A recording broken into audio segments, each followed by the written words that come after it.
Hey guys, this is Comic Ken, and today is another live draw stream of my webcomic Saintly. And let's see who's in the comments. Hey, what's up, Paul? How you doing, man? Um, yeah. So yeah, I'm just gonna get started. I made sure to make sure everything was set up before I got in. I just need to get the music started, and let me make sure it's not too loud. Which one do we like? It's the lo-fi one usually. Let's see. Make sure it's not too loud.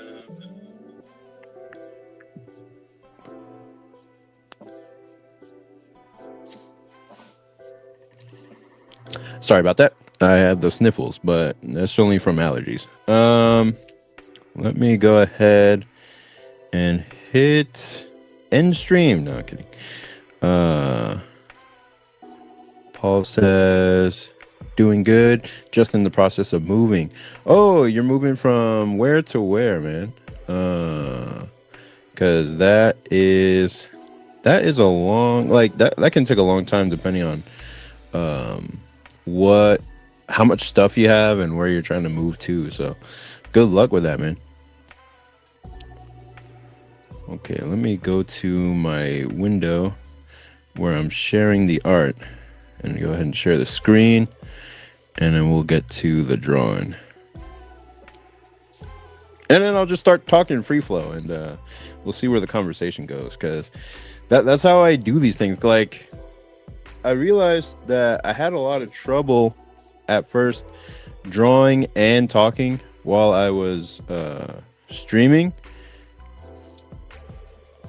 and I knew I would just have a huge problem with making that work on a consistent enough basis to focus on my work at the same time that I'm talking. But I realized if I just kind of talk free flow and not really think about what I'm saying, then it just sort of goes a lot smoother.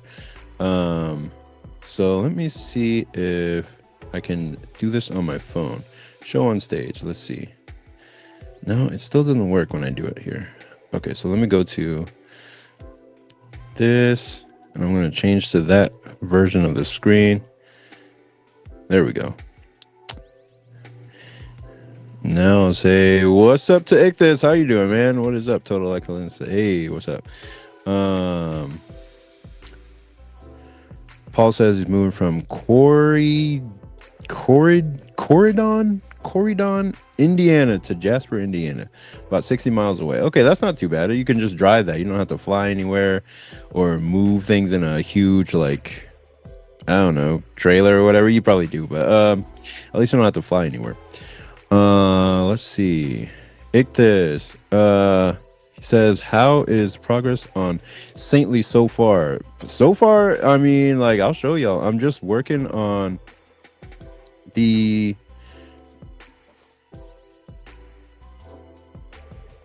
sorry about that. I'm working on the color. So I'm basically rendering. I'm in the rendering stage.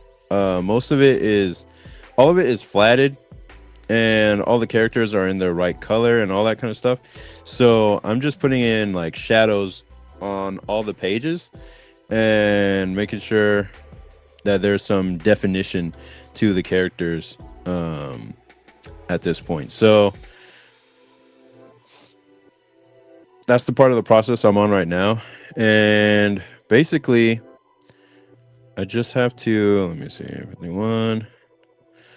I'm just putting in shadows, like basic shadows on everything. And I'm not even thinking at this point. I'm just going. It's like go mode, go time. I'm just like, all right, let's go as fast as I possibly can and not worry about like the technicality of certain things. I'm just like, all right, let's just go as fast as we can. And I really, really would like to focus on or think about like how I'm applying certain techniques or things I can do to make the art look better. But at this point, I'm just going as fast as I humanly can, so that I can get Saintly out, period, and then and then like figure out all the art techniques I could do later. Because if I were to try to slow down the whole process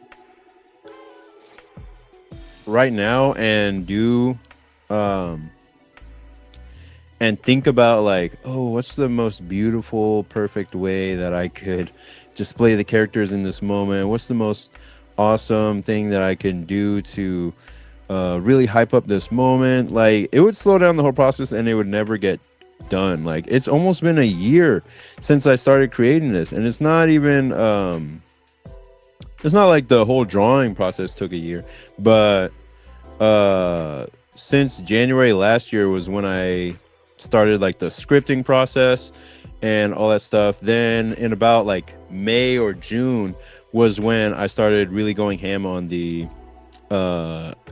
pencils. I did the pencils for basically the entire chapter in a week. But they were really rough, so I had to clean them up a lot over the next few months while I was inking that stuff. And there were some things that weren't even drawn, like backgrounds and whatnot, that I had to just kind of make up on the fly, and it was like a huge pain because I gave future me a lot of extra work because I was just putting off a lot of important details at first. So later on I had to like suffer because I was just like, damn, I really left this until the last possible moment to do, and now I have to basically work with that. So this color right here, this needs to be orange for her hair, so I'm gonna have to like go into the flats and color that. So here's what I'm gonna do. I'm gonna go here, I'm gonna make sure I got a the right brush, and then I'm just gonna color her hair right here. There we go. And then I'm gonna make sure that line is cleaned up. There we go. So yeah, that's the progress with Saintly so far. Is like, man, I'm just like, okay, I gotta lock in and actually do this, because one thing I'm gonna do a video about pretty soon, maybe in the next video that I'm posting tonight, I just have a lot of what do you call it, shiny object syndrome, where like I'll see on YouTube like, oh, I made $1 million using AI to create this business, and you can do it too in 30 days. And I'm like, oh, sick, really? Okay, yeah, let me try that and see if that'll help me like make more money and turn my art into a full-time thing, and let's see if it'll work.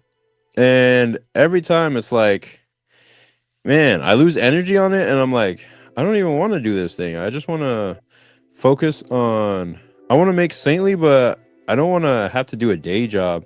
I want to be I want to make a business or something like that to pay the bills, but at the same time I don't want to have the responsibility of running a whole business on top of doing Saintly, and trying to start a whole new enterprise on top of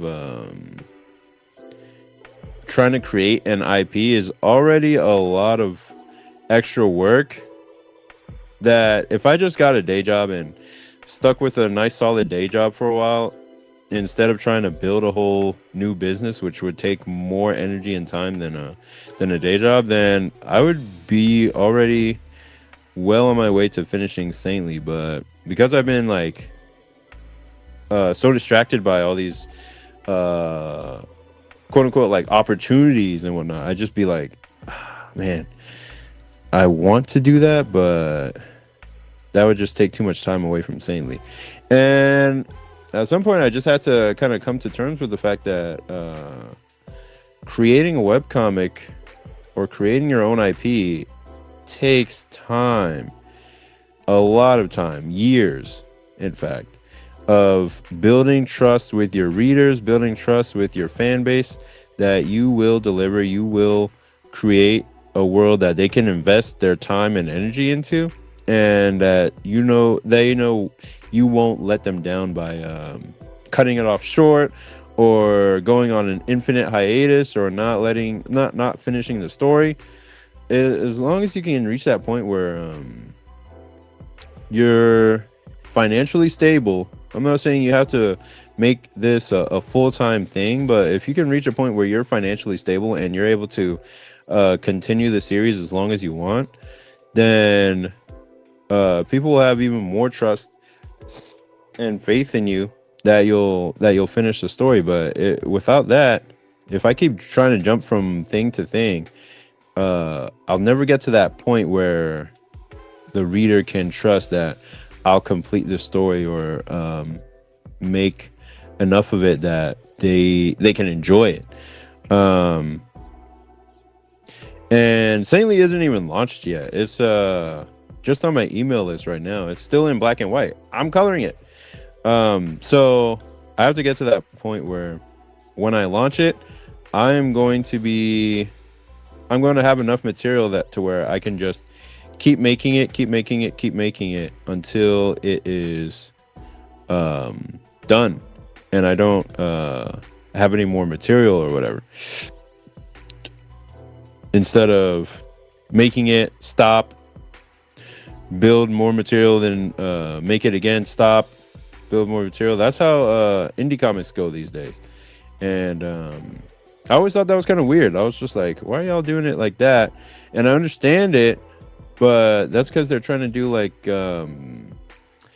webcomic, like monthly comics on a yearly schedule. Like they're trying to make really high quality comics, but it takes time. So sometimes the indie comics will come out maybe quarterly or half a year, or even up to a full year, where you don't see anything from the creator except a bunch of like YouTube videos, and then they'll drop something and it's just like, oh, that story is still going on. I mean, I guess I'll invest, but it's been so long since the previous release that people are like, is this story ever going to finish? It's going to take 30 years for us to get to chapter 5, you know? So that's why with a webcomic, I just have to be patient, because it will take years.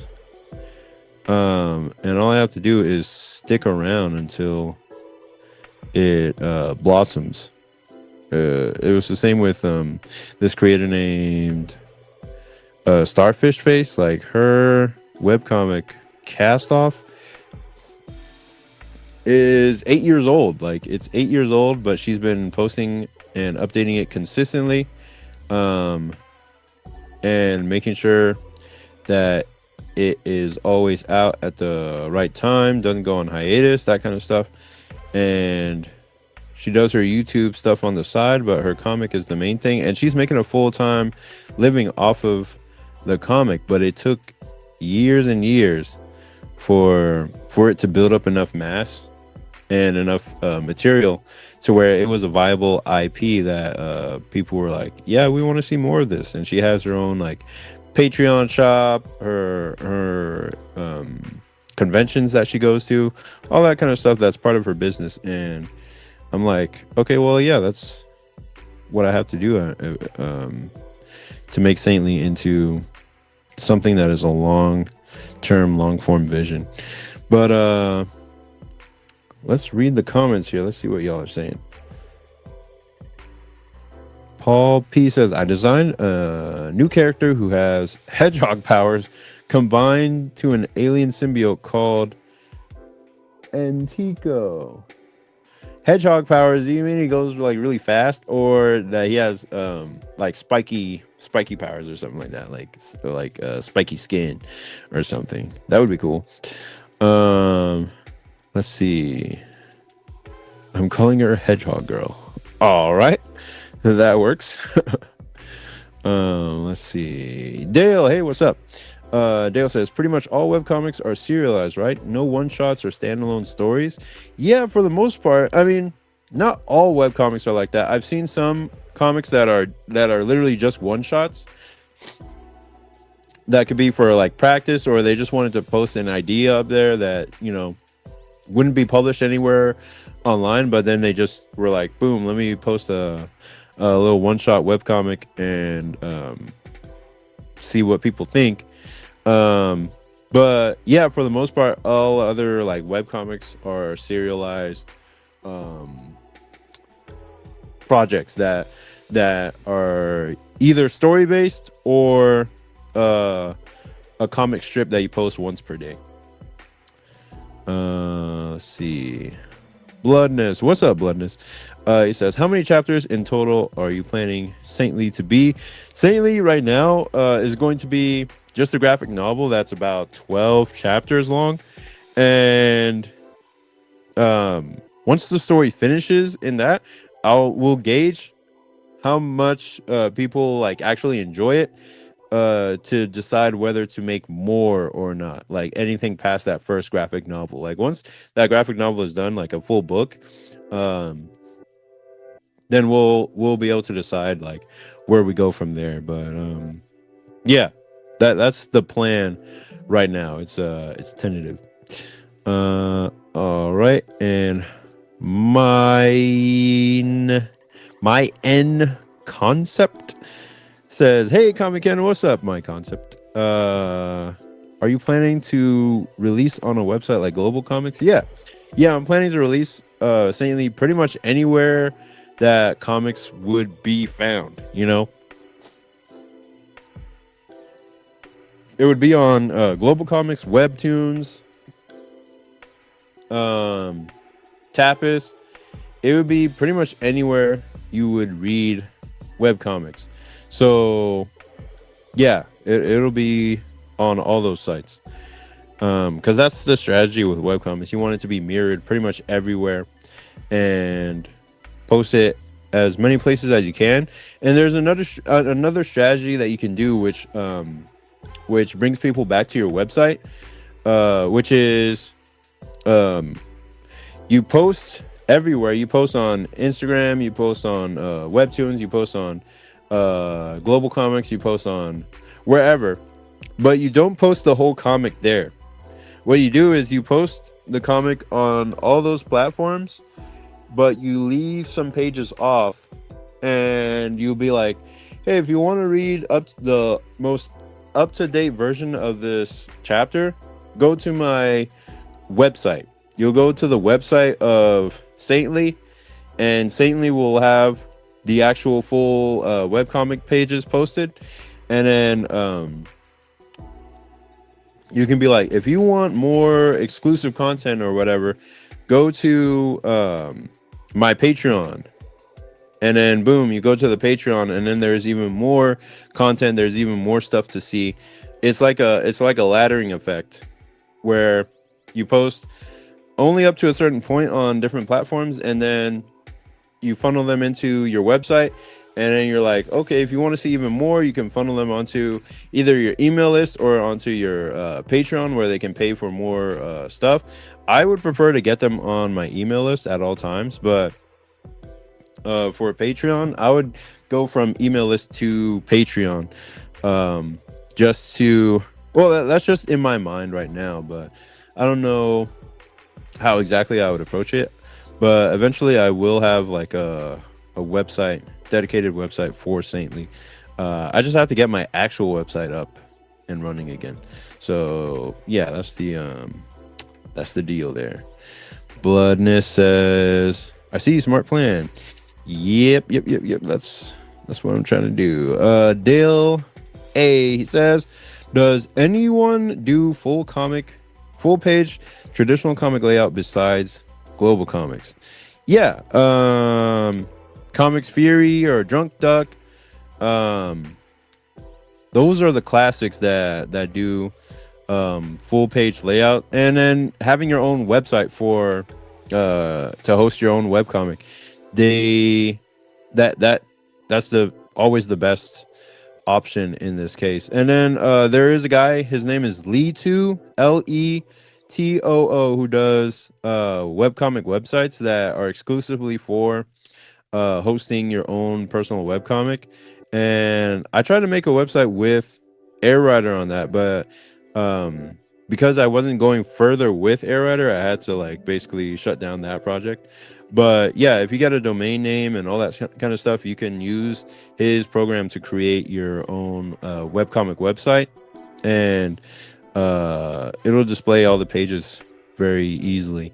And I think these days with like AI, you could vibe code, what they call vibe code, your own website and be like, hey, I want a webcomic website, make that. And then the AI will just make it. Like it'll make it and it'll be like boom. And it will give you the buttons, the archive, and all that kind of stuff. And all you have to do is speak it into existence. Like you just say like, hey, I want a website to host my webcomic called Saintly. Can you make it look like so and so's website and give me customizable features or whatever? And all you have to do is vibe code it on some I don't know, thing or whatever, and then it'll make it. And then you just have to have the hosting plan and a domain name, and then you can upload that website that you just made using AI to whatever server or whatever, how it works, and then boom, you have a website. I don't know how it exactly works, but I think that's very possible these days. Like something very rudimentary and basic like a webcomic website should be easy to make, and even set up like a RSS feed for you to have people get updated on your webcomic a lot. So yeah, you could probably vibe code it these days, but that guy that made that webcomic website called Lead2, that's also a really good option.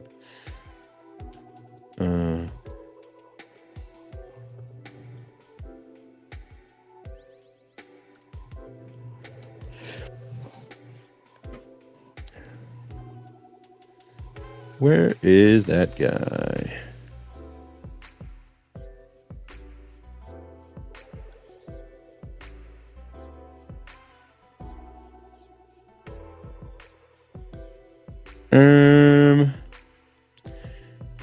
I don't know where it is now. If I go on to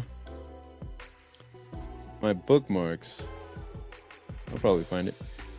Lead2. Okay, let's try again. Webcomic template. Oh no. Let's see if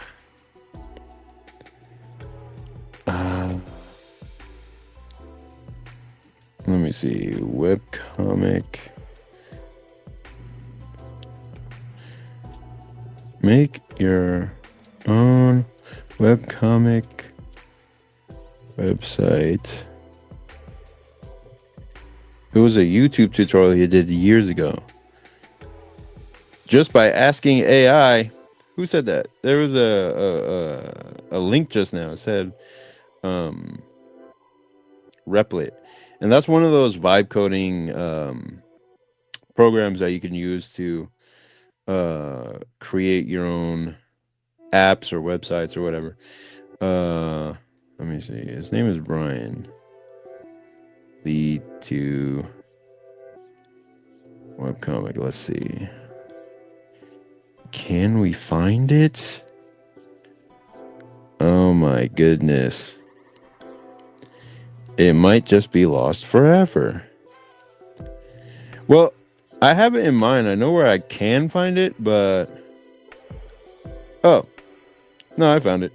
I just had to spell it correctly. All right, here we go. Lead2.net. Let's see. Yeah, this is it. Dope. So we'll go to home.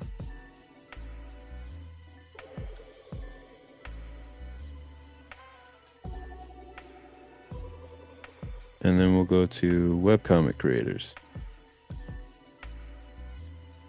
Webcomic creators. Darn it. Okay, here we go. Okay, this site is not working, man. Let me go to blog then. Okay. Yeah, well, this is okay. Two check or yeah, that's what he calls it. It's a plugin. It's a to check a plugin. And yeah, that's how he makes websites. So yeah, check that out. That's how you can have like a customizable webcomic website that you can start from scratch if you have like if you use WordPress and that kind of stuff. Okay, Mind Concept says, I see you personally wanted to avoid webtoons because I heard they have restrictive contracts. Not if you post on Canvas. Like if you post on Canvas, that's just the free uploading place where everyone can post. But if you get contracted to do something for originals, that's where the restrictiveness in the contract becomes a problem, because now they own part of they're paying you to own part of your property and probably own it all. Like if I were to post Saintly on Webtoons Canvas, that wouldn't be a problem for me.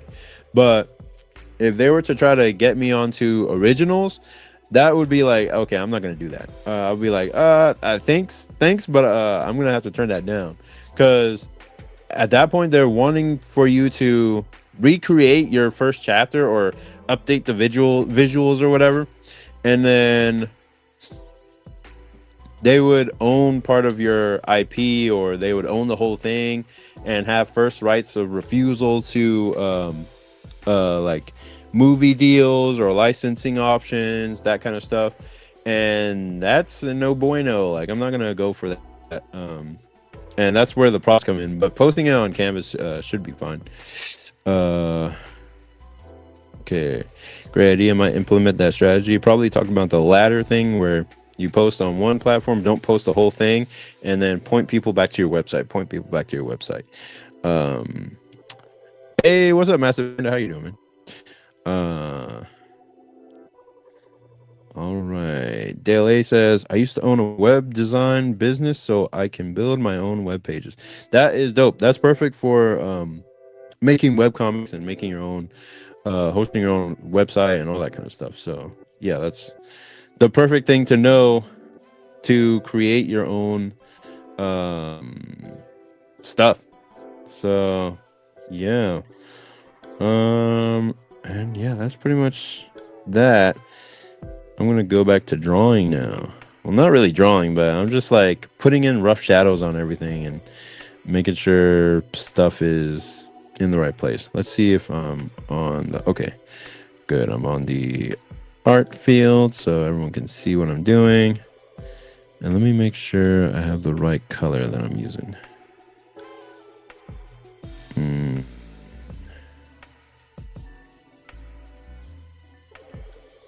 Yes, I am using the right color. Okay.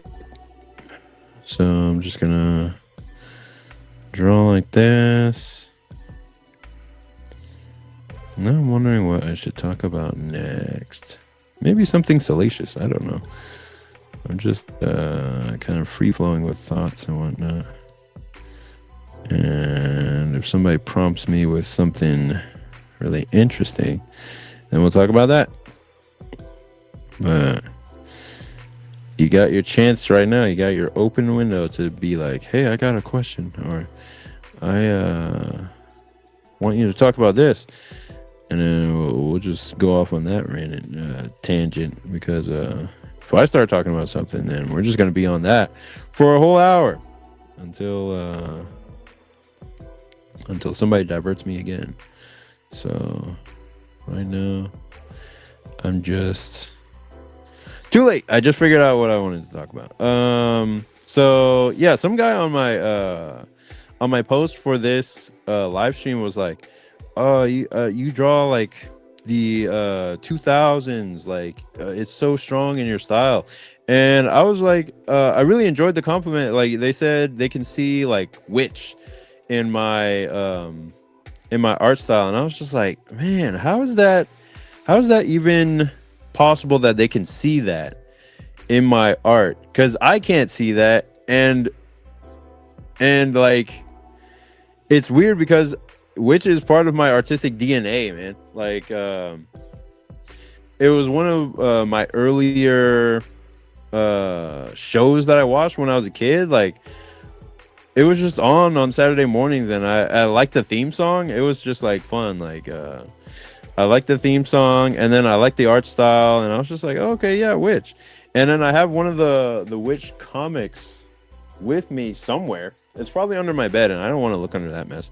But yeah, yeah, it's definitely part of my DNA, and it's so weird that somebody else could see that and see it underneath like the art that I'm doing, and I'm like, I can't see it. I'm kind of blind to the art style that I'm doing. I don't really know what it looks like, even though I know, like, even though I'm the one drawing it, I don't really know what my art looks like to other people. It's kind of weird. But yeah, it's just let's see. Mine says, comics with darker themes versus lighter themes. Yeah, we'll get to that in a minute. But that be more specific. What is that? What does that mean? What is Witch? Witch is a cartoon / comic series from maybe Italy. And it's spelled like this, Witch. I don't even know what it means. Like, what is not that cartoon? Like, I don't know what Witch WITCH stands for. Let's see. It says Will Irene. Oh, it's the names of the main characters. Okay, well, yeah, that makes sense. But yeah, I'm pretty sure it's from Italy. Let's see. It's from some Latin America. Yep. It says Italian comic book series of the same name. Yep. And yeah, it was just like, it had a really dope opening theme. And back then when we were kids, like anytime a series had a really cool opening theme, we just watch it, because that's like the hook. It'll hook you in, and you'll be like, man, I gotta see this show now. What the hell? It was the same with like Code Lyoko, where me and my siblings, we just were not messing with it because of the art style. It looked so weird. We were just like, ew, what is this? They look weird. They have big like foreheads, and their eyebrows are weird, and we don't like this art style. But then we heard the theme song, and it was like, okay, all right, let's see more of this. And man, like, we gotta watch all of Code Lyoko now. So like my sister became a huge fan of it, and we watched a lot of the episodes, pretty much every episode that ever came out of Code Lyoko. And if you didn't know, there's also like a live action version in French. Like France made a live action version of Code Lyoko, and I didn't find that out until like maybe a few years ago. That was like mind blowing. Like, what the hell? They made a live action version of Code Lyoko. That doesn't make no sense at all.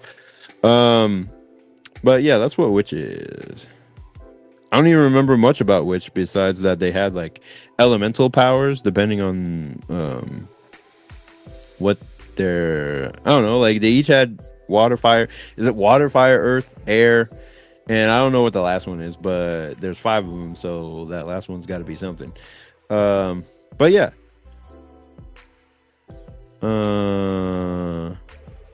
Okay, Mind Concept says, hello, my bad. What do you think is more marketable? I'm writing a dark fantasy now. I'm thinking about how to present it to an audience. Dale says, I can see your art in those witch images a bit. Damn.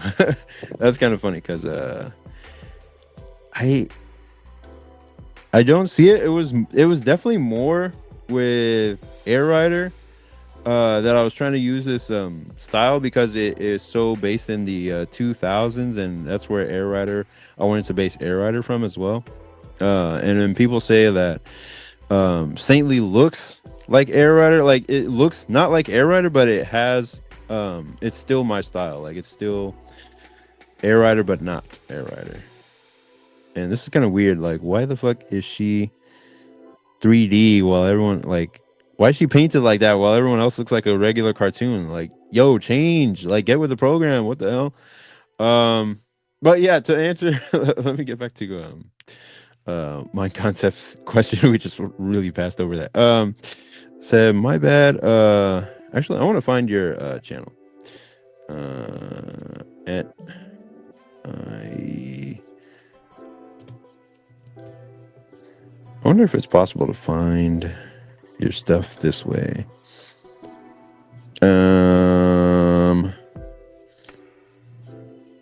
YouTube.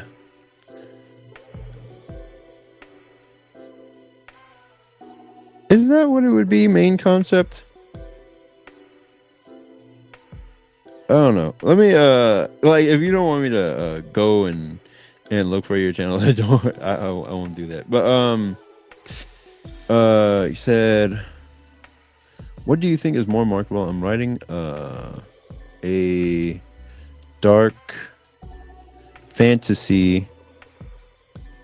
Oh wait, hold on. I'm now thinking about how to present it to an audience. A dark fantasy. What do you think is more marketable? I'm writing a dark fantasy. I'm now thinking about how to present it to an main concept. Oh, okay. Well, that makes a lot more sense than what I was saying. Let me see. A dark fantasy. Think about how to present it to an audience. Well, if you think about it like this, there's already dark fantasies that exist, and depending on what type of dark fantasy you're trying to do, like, are you trying to go like Berserk level dark fantasy with blood, gore, guts, and all that kind of stuff? Are you trying to go like Claymore level dark fantasy with blood, gore, and guts and all that? I haven't read that many dark fantasy type things, but like, if you're going with that type of stuff, it depends on how dark you're willing to go to that, like, go with that. Like, are you going to Game of Thrones level dark?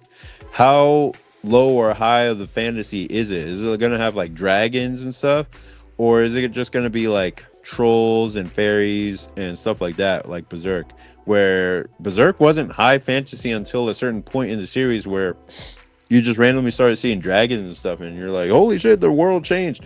But like, when you're looking at which is more quote unquote marketable, you want to find like, what is the dark fantasy, or what are people missing in dark fantasy, like that they're just like, man, I wish I saw more of this in fantasy stuff. I would totally buy that. You know what I mean? Like, when you start looking at comment threads underneath Berserk, or comment threads underneath Bastard, what Saladin just mentioned. What's up, Saladin? How you doing, man?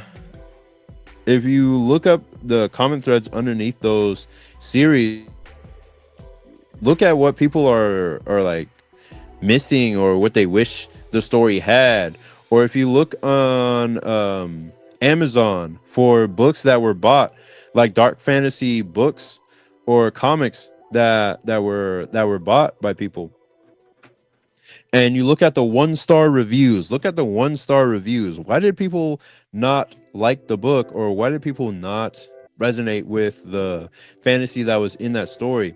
And look at your own experience with dark fantasy. Like, you're looking at and reading dark fantasy, and you're just like, man, I wish there was more of this specific thing in dark fantasy. I wish there was more of this motif or this type of thought. And then start creating based off of what you wish was in dark fantasy. And that's basically what most creators are doing whenever they make something. They're making something that doesn't already exist, that they wish existed.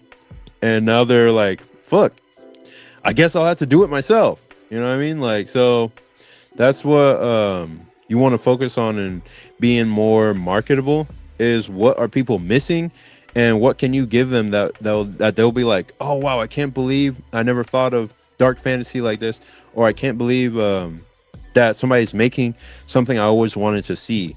And that will be your comic book. But yeah, that's one way to go about it. Saladin says, which was super popular in Germany when I lived there. Man, that's cool that you lived in Germany to begin with. That must have been in the 2000s because that's when Witch was most like out there. Like we got Witch in like maybe 2003, 2004. That's when we started seeing it pop up. What's up, Oliver? Oliver and Sandoval. What's up? How you doing? So, hey, Ken's up. New on the Chambio. What is that? How are you, how you doing? What do you think of coffee? Coffee? You mean coffee comics? I think everybody always asks me like, what do I think of coffee? I think he's hilarious because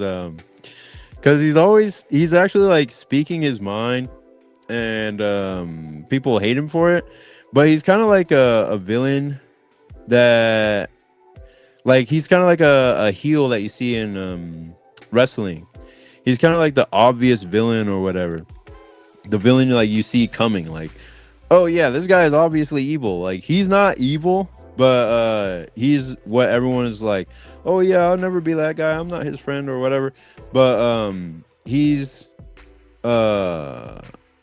outspoken in an obvious way that people are like, yeah, I hate that guy, fuck him. But it's so obvious that you can't really be like he's truly evil because he's just saying what he actually thinks, and is what a lot of people already think to begin with, but they just won't say it out loud.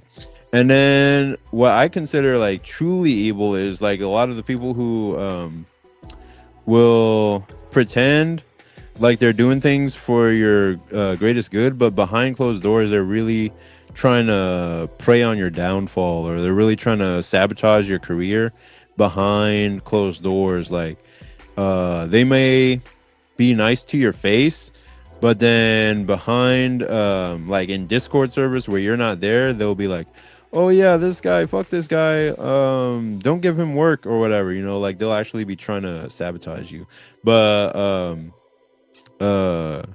coffee is more like quote unquote cartoonish evil, where it's like I hate everything, I hate people, I hate gays, I hate fucking I hate, you know, like I hate these types of people, and everyone's a loser or whatever. Like he's just obvious about it. So people already know what he's about and they can see him coming, versus somebody who I consider truly evil is someone that is sort of cowardly, like spineless, behind closed doors, is plotting your downfall, rather than making a comic that actually would do battle with you out in the open. They're just trying to take you down using social clout, rather than fighting you on an equal term, like on an equal basis with their own comic. So yeah, I consider that more evil than whatever Coffee is doing. Massive Panda, he says, have you ever read any of Coffee's work, Bloody Hell? I'm actually interested in checking it out at some point in the near future. Yeah, I read a lot of the first few chapters of Bloody Hell. I almost read all of volume 1, and the first chapter, the first battle, like it's very roughly drawn. It's not the best art. It's kind of hard to look at some points, but it's like the story is still clear enough to where you can tell what's going on and what's happening. And then the results of that first battle actually is what makes you interested in reading the rest of the story, because, and I'm not going to spoil it, but the outcome of that first battle is interesting to where you're just like, oh, how is this guy gonna defeat the main villain if he's like so outmatched in this first battle? So yeah, it makes you intrigued to read the rest of the story and see where it's gonna go from there.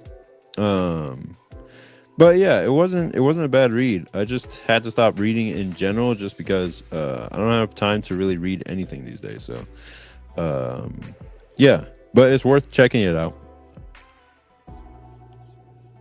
So let me make sure I'm going back to my page so people can see what I'm doing. I am so annoyed by this dot. I'm going to remove it from existence. So here we go. Oh no. Okay, let me. There we go. Because that was annoying me. And that's how things look when they're super small. Like this panel is so small that the drawing doesn't have to be like super detailed or whatever. So it's gonna look, kind of wonky, a little weird. But other than that, I'm gonna have this be like a shadow. And basically, I'm just putting in the shadows on anywhere there would be shadows. All of it is downlighting as if they're in straight up daylight, but they're not. And that bothers me because I know the basics and fundamentals of light and shadow, and I studied that exclusively for years, but I have to just kind of wing it right now. I just have to speed through it and know that it'll work out by the end, even though it doesn't look correct right now. Because they're not in daylight, they're in basically dark light. There it's a rainy day, it's a rainy time, but I have to keep their colors consistent right now, and I'm just trying to make progress in whatever way I can at the moment. So one of those ways is just put in shadows wherever a shadow might be. And yeah, here is that. I'm gonna put that, and then what time is it? 9:41. Is it really? No, it's not. That's what my iPad always says, but it's tricking me. It's somehow stuck on that time forever. Tuesday, January 9th. It's not even the 9th anymore. So it's 9:18 p.m. Okay. And I didn't have work today, so I was just like, I gave myself the day off. That's how it is when you work these gig apps. If you have a good rating on the gig app, you'll always get work, and you'll be the first to get those jobs. But you don't have to accept all of them, and you can basically take a chill pill whenever you want. So today I'm gonna take a break today. Then I'm gonna go to work tomorrow. Work tomorrow is just dishwashing, man. It's just going to the dishwashing, and it's out of college, so there's gonna be girls around. I'm gonna be chilling, and then during lunch, I'm gonna just eat whatever I want. So yeah, that's just like dishwashing jobs are like the cushiest, easiest type of jobs that you can get, and it's super chill. So I'm just gonna. I mean, it was fast paced the last time I went to it, but that's just what I'm used to from the last time I was working a dishwashing job. So I'm just gonna go to this, enjoy it, and then Friday, Saturday I'll be off as well, so I can do some extra work on Saintly and just anything else that I have like lined up. Like I'm still okay, so I'm just gonna call this page done and then move on to the next. Hope y'all can see what I'm doing. Okay, good.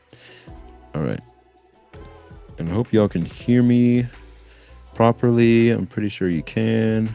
That's connected. This is connected. It's a little late to be checking my connections properly, but I think we're good. I'll show y'all the most finished page I have that I was trying to get to a finished state, but it didn't actually work out because I was just like, okay, I don't have any more time to really dedicate to this page, so I'm just going to go to the next. And it was this one. This one's the most finished page I have so far. So it's like I'm using some of my other coloring techniques on it, and it's not even fully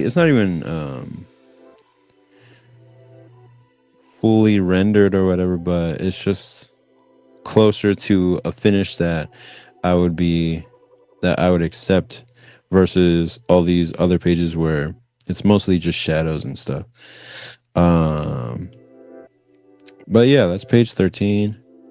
And then page 20. Page 20 has like one of the best drawings of the two main characters that I've done so far.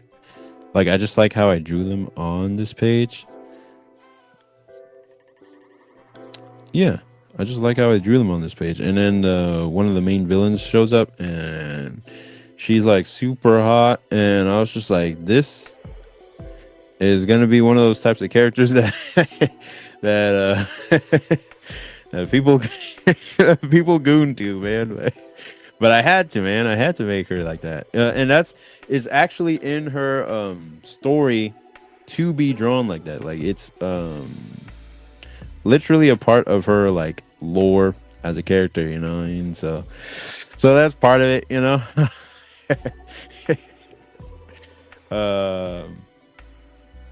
But yeah, that's part of making comics online, is like you have to be willing to go there in some capacity, because that's what people like looking at. Like, that's what people gravitate towards whenever they're looking at art and whatnot. Are the women beautiful? Are the like, I don't know. That's pretty much it. That's the only thing I can think of.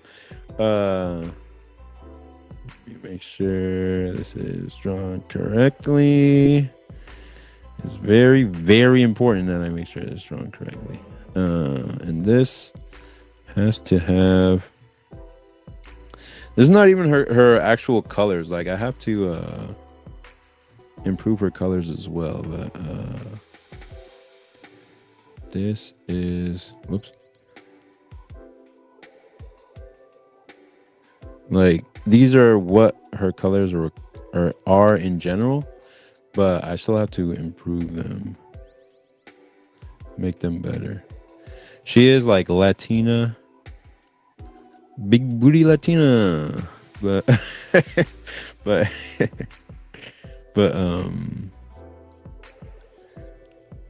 this is not her exact skin color just yet. I have to refine it, make sure it all fits into her character design and her character purpose.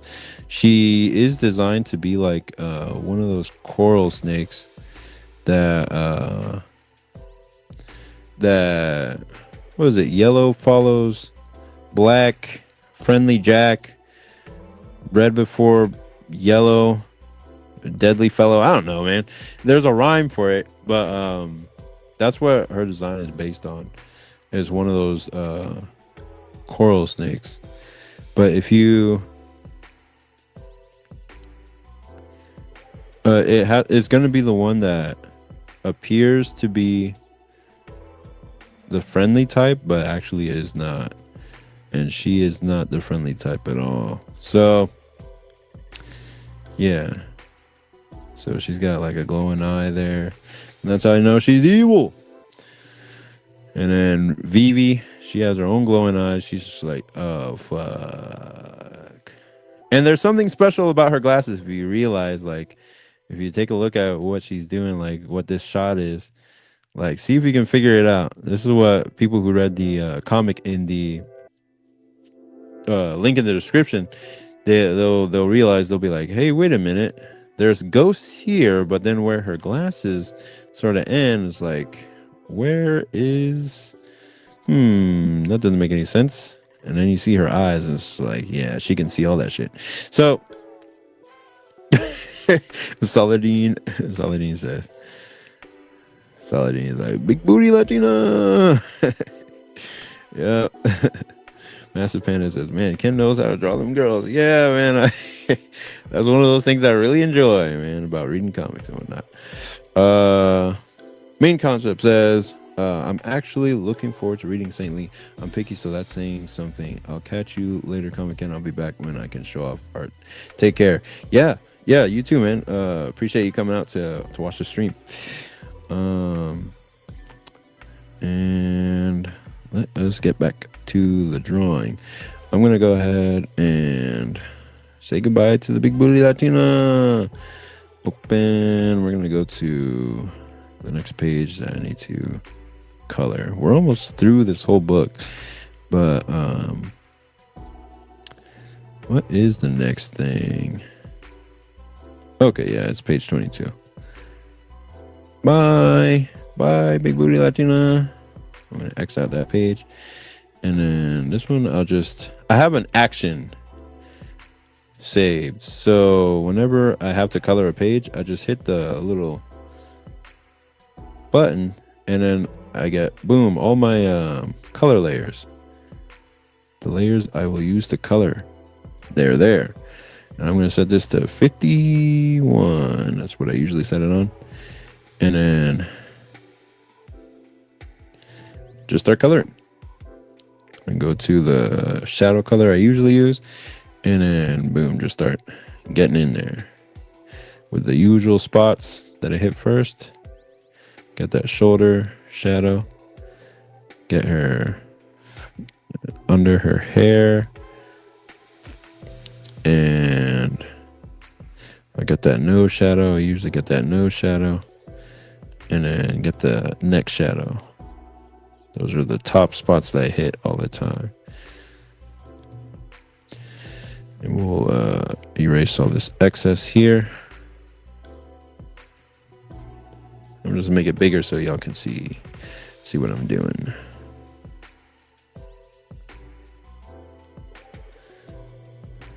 And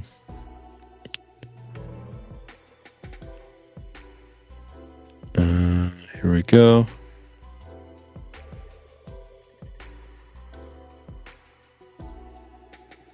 Okay.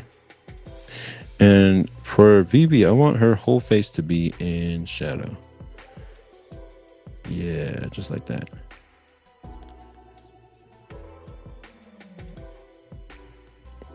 And usually when I have a character's full face in shadow, I want the eyes to pop out because they're alive. So the eyes should be the only thing that's not necessarily in shadow. Everything else can be in shadow, but the eyes. Now they contrast more from what we're seeing. And then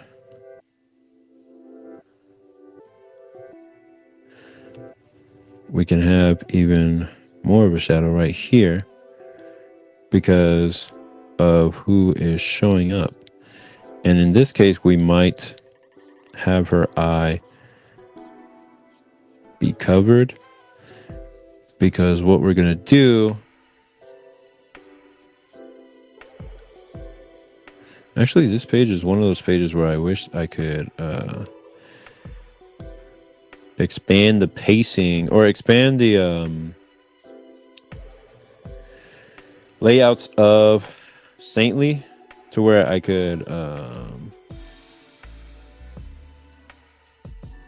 play with the pacing more, because it's a graphic novel. I have to be careful with how many pages I actually use to tell the story. I can't just be like, okay, I'm going to take 1,000 pages. It has to be a specific amount of pages to get the story done, and so you can't just do as much as you want. So in this case, what I'm going to do, so in this case, like, even though like we get a shadow, like she's looking out the window, and then boom, there's this character here, like just tapping. It's the lady from before tapping on her window. This would have been better as like a page splash reveal, or maybe even a half page splash reveal or something. Like when you flip the page, you see her and it's just a creepy, like faceless person just tapping on the window, and you're like, oh Jesus Christ. But because it happens all on the same page, and then we even get the reveal down here that it's that lady again, you really can't get the full effect because it's all happening on the same page. Um, and that's because I can't expand the story out more to let that moment breathe. It just sort of has to be the way it is.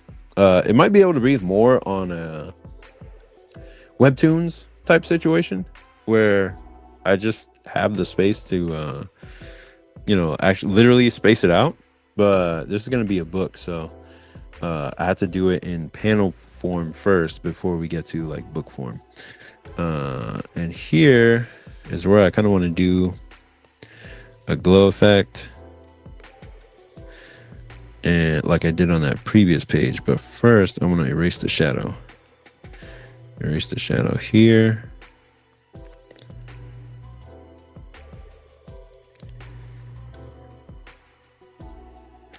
And then I'll go ahead and do a little, where is that? Okay, there we go. No, that's not what I want. I need the other one. Yeah, that. And I'll do a little glow here. And no, not blue. I want not yellow. I want blue. Ooh, that looks crispy. I like that. Yeah. Where her eyes glowing and shit. That's cool. Because her eyes aren't usually glowing, but when she's like perceiving ghosts, that could be like a hint or a sign, like, yeah, I'm looking at a fucking demon or a devil or whatever. And Chelsea, like, she's a regular human, so regular humans don't see any kind of demonic activity. Like, just think about yourself as a regular human. You don't see any type of ghosts or demonic activity in your regular life. It's difficult for you to see any of that kind of stuff because your perception is just not open to it. Vivi's perception is completely open to all that stuff because she doesn't really have an aura field around her. So regular humans like Chelsea or pretty much anyone you see in the comic, they have an aura field around them, and that's how it is in real life. Like, you have an aura field around you that makes it impossible to see spirits or demons or any kind of thing like that. And Chelsea has that. She can't see what's wrong with this person or if there's anything going on. She can only see her friends' reactions, which she's not really like paying attention to at the moment. But Vivi doesn't have an aura field. Like, she doesn't have an auric field, so she sees everything like ghosts all the time, and that's why she uses these glasses to stop her from like perceiving ghosts, because her field is open to seeing all that stuff like all the time. I'm looking at what time it is in that's 1:03. Okay, but yeah, her field is open to seeing ghosts all the time, so that's why she has to use certain objects like her glasses or her charm earrings to stop her perception of seeing ghosts, hearing ghosts. And then she has like some charms on her wrists that stop her from feeling ghosts as well. And she has anklets as well, but you can't see those because she wears shoes. So yeah, all those things kind of she wears a whole bunch of like paraphernalia that her mother created for her to be able to live a normal human life, because she's just so, like, her aura field is so anemic that it's almost not even there really. Whereas a regular human has an aura field that is surrounded by like 5 guardian angels, and guardian angels would be kind of a lot to describe them as. They're more like I don't really know how to describe, like, they're more like balls of energy that kind of keep you out of trouble unless you decide to actually actively put yourself in trouble. And the more you actively put yourself, you have 5 of those, and the more you actively put yourself into difficult situations or do drugs or like beat people up or whatever, the more those things go out. And once all 5 of your guardian angel things are are extinguished, then your aura field is like open to demonic activity or demonic like ghosts or whatever. And it's not like you can perceive them, but they can affect you more easily and start taking you down a even worse path once all your guardian angels are dissipated or diminished. So they can easily enter your aura field once you are susceptible to them. Bloodnest says, would be cool to see these two characters in a realistic painting illustration. I actually have a painting that for Vivi that I was starting on, and I'll show you all that in a second. Hey Koba, what's up, man? Appreciate you coming by, man. And I see you got the Kickstarter for AWOL 1 through 4 out, so congratulations on that. It looks like you're gonna hit funding pretty soon. But yeah, I was just talking about Saintly and some of the lore behind it.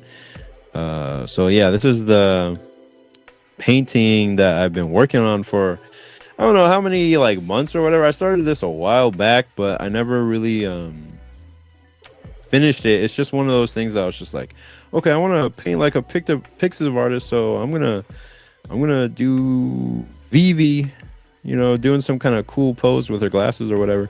But I just didn't have the time to really finish it. And so like all of my priority right now is on finishing pages. So something like this is, while it's cool, like while it would be fun to finish it and turn it into a really nice finished painting and illustration, all my focus has to be on finishing the chapter and getting it out there. Like I still have to do a dialogue pass, and there's so much stuff that I'm learning about dialogue and improving my dialogue that I'm gonna be able to take into making Saintly as good as it could be. So yeah, I'm getting better with that. And then Koba says, yes sir, thanks for your help coloring some of the chapter covers. Yeah, absolutely, man. Bro, you've grown your channel pretty well with the daily post. Keep it up, dog. Yeah, appreciate it, man. Yeah, I just post as much as I possibly can. I wish that I could do like there was a point in the past when I was doing like weekly posts, and those were getting like views that were punching way above what my channel would reasonably do at that point in time, because I just didn't have the amount of followers that would warrant all those views. But that was when I was like actually what's the word? That's when I was actually editing and making videos like that. And I was just like, man, this is tiring. And it was taking up so much time away from making my comic, which was Air Rider at the time, that I was just like, yeah, I can't sustain this. I can't do this. But making a video every day is ironically less involved than making a fully edited video for the week to post on Thursdays. Because what I would do is I would shoot the content on Sunday, but only for one video. Then I would spend the week editing that video and trying to make it quote unquote perfect for Thursday when I would actually drop the video, and then just do the same thing over again. And it was taking up so much time to do that and also learn marketing, that I was just like, yeah, I can't do this and make comics at the same time. It's taking up too much time. Solidine says, love your art style and story ideas, very original in my opinion. I appreciate it, man.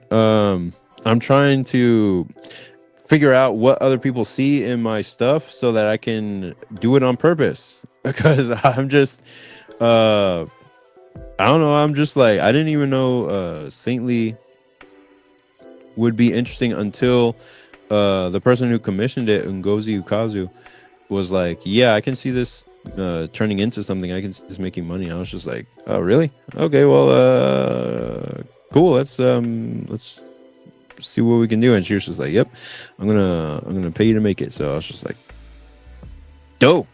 And that's how I got started pretty much. And it is pretty fun so far. Koba says, luckily with my video essays, I only aim to drop 1 to 2 videos a month. Yeah, that is much more feasible. And then I saw the I saw the latest one you did with about Eric Larson, and that's something I've been like looking at for a while now, where I'm like, why is all this Savage Dragon stuff such like, it's like Gooner stuff? And then he made that exact video, and it was hilarious because he's been doing it long enough to where he can just do like whatever he wants with his comic. And when I noticed that, I was just like, man, that's just weird. Why is he doing that? But he can just fuck around and do whatever he wants now. It's just up to him. And then in your video, you finally described AWOL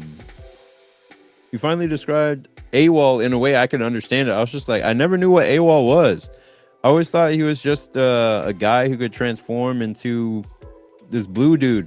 But you said like AWOL is a character who's part of a super group who was involved in some shady business. He turns against the super group and goes AWOL. And I'm like, oh, okay, now I get it.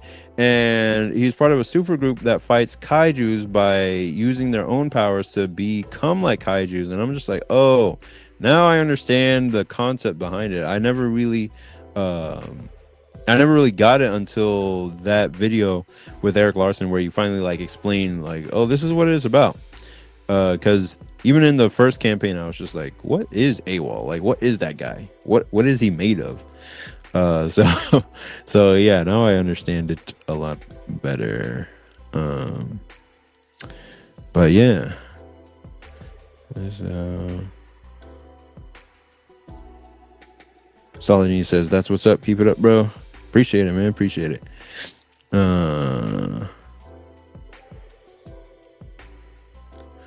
Kova says, yeah, it was hard to explain because I only had the first chapter down with the first Kickstarter. Yeah, I was just like, what is this guy, AWOL? And why is he called AWOL? Like, is that his superhero name or whatever? But now I totally understand it because you explained it really clearly.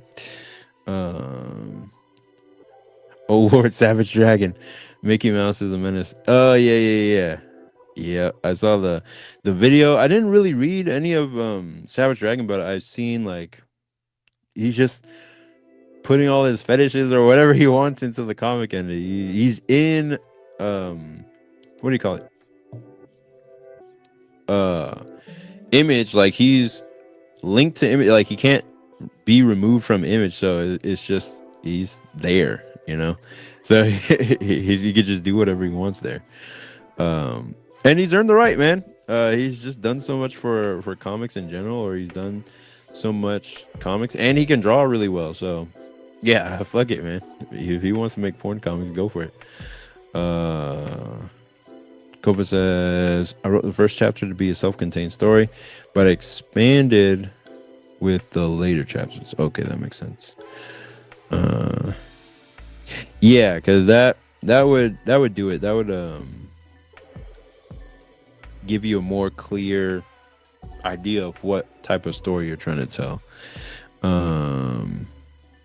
So it's about a guy who can transform into a kaiju, like something that can fight kaijus, and that makes perfect sense to my mind. Like, it reminds me of Ultra Mega or Ultraman, which is what Ultra Mega is based off of. It's like, you know, these fighters that can fight kaiju level threats by becoming as big as they are. So yeah, AWOL makes perfect sense now.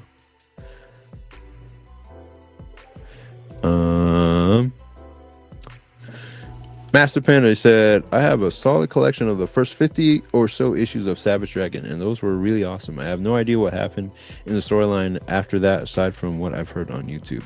Yeah, same, because I've heard of, what was this guy? Your boy, Zach. Like, he would be talking about Savage Dragon and how it just turned into, like, this whole porn comic, and I was just like, what do you mean a porn comic? Let me go do some research and see what this is about.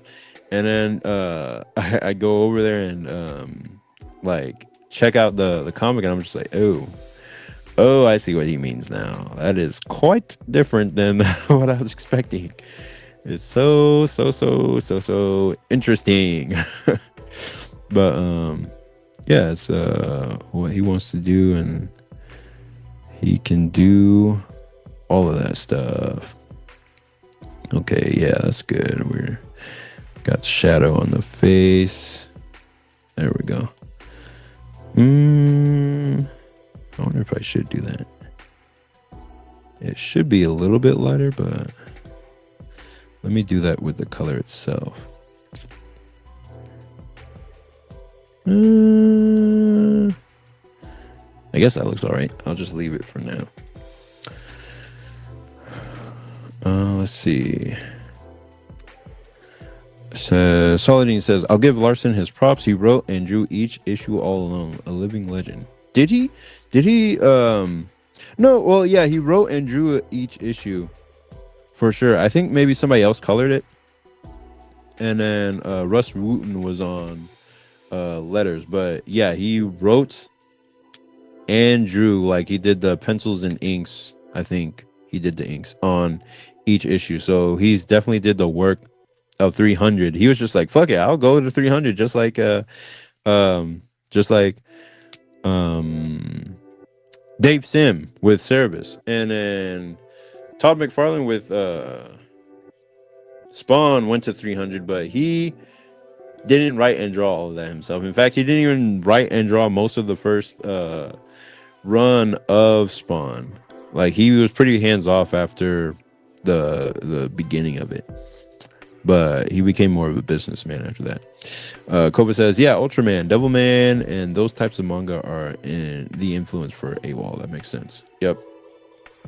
Saladin says, it's porn but funny as fuck. Oh, okay, that's cool. At least if it's funny, then that's always like a good balance to the porn elements, because that's how, what's it called, Golden Boy, the anime gets away with all the like it's not like porn stuff, like not necessarily. Okay, yeah, it's a lot of spicy stuff in there. That's how it gets away with a lot of the spicier elements of it, by being funny.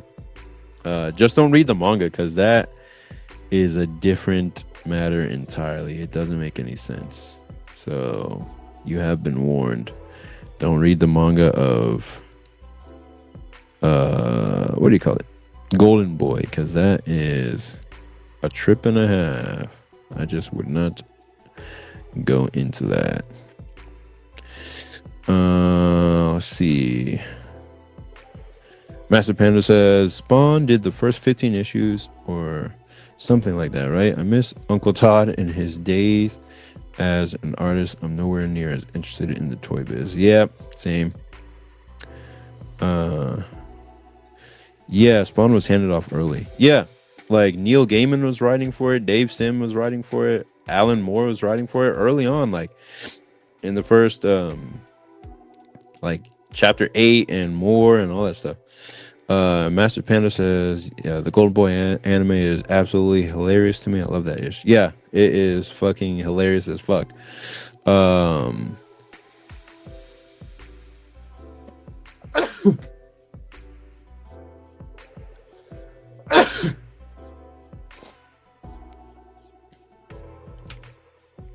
Saladin says, I want to read Ultra Mega. Yeah, it's really good. I have that actually. Let's see. Oh, before we get to Kova's comment, a Silver 5981. I appreciate the super chat. This is actually my first super chat ever. that's crazy, man. I appreciate you sending that. 1999 in euros. That's crazy. Um, yeah, thank you a lot. Whatever happened to Gil and Seed? Did those characters inspire the MC dynamic in Saintly? Man, you're the first person to ever bring up like Gil and Seed, and that is such an old property of mine. Like, um, I wouldn't say that their dynamic in let me bring it up. Like, I wouldn't say that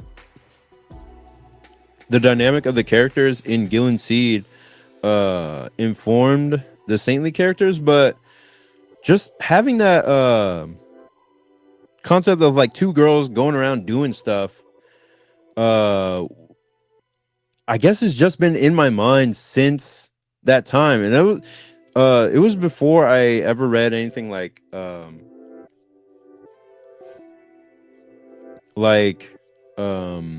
Nana. It was before I read a lot of stuff.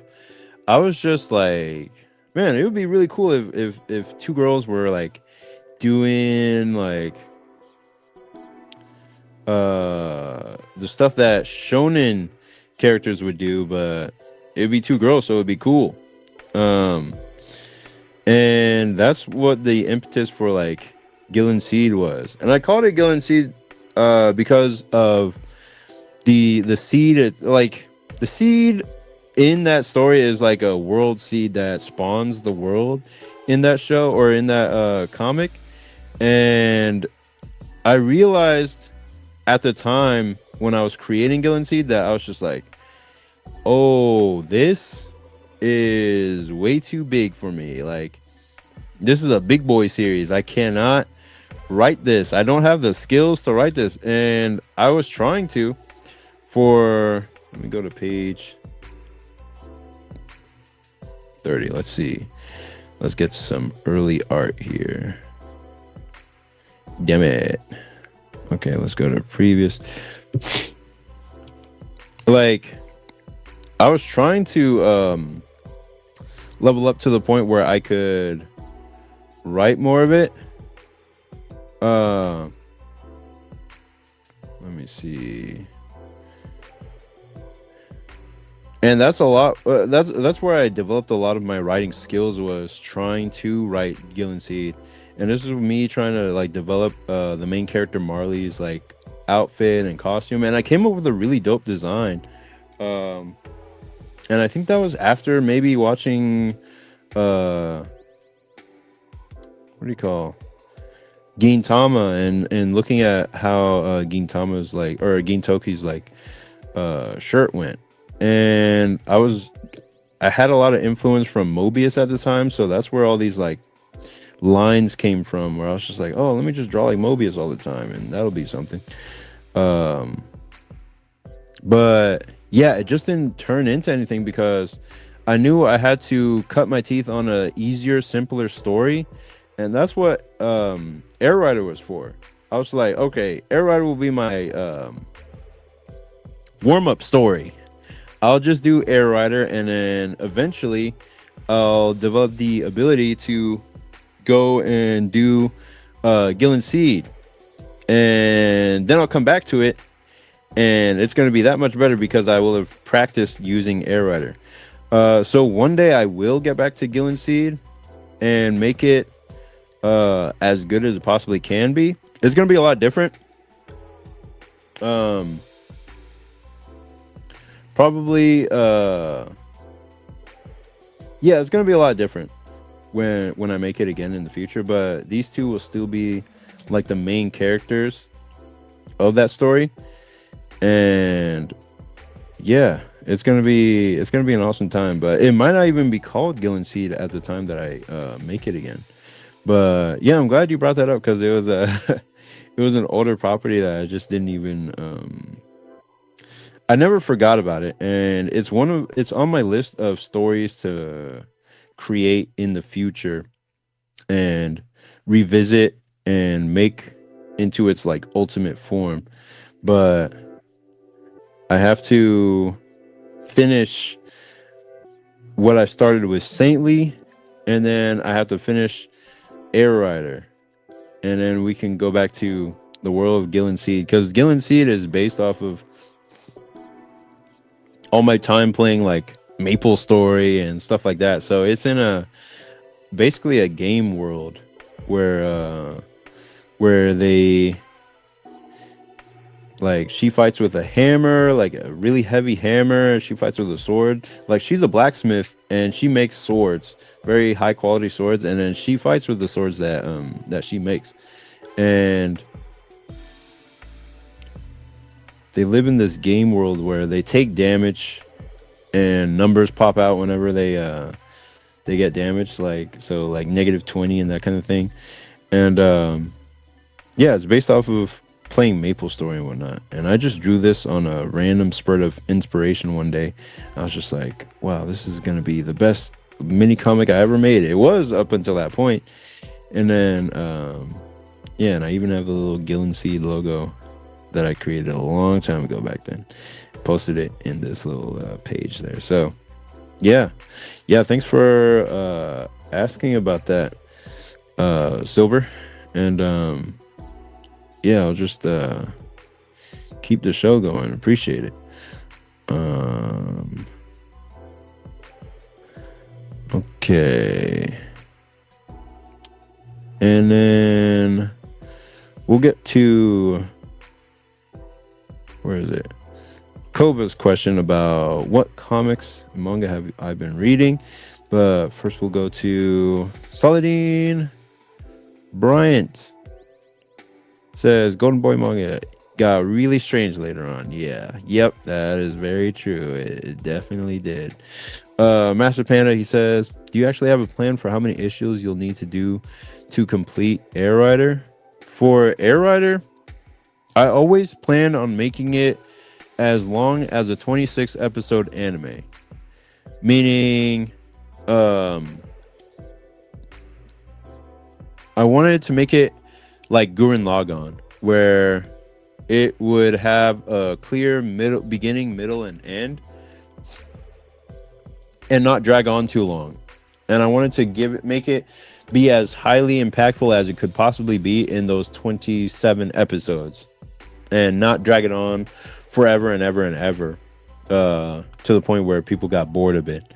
Because then the quality of the story can decline.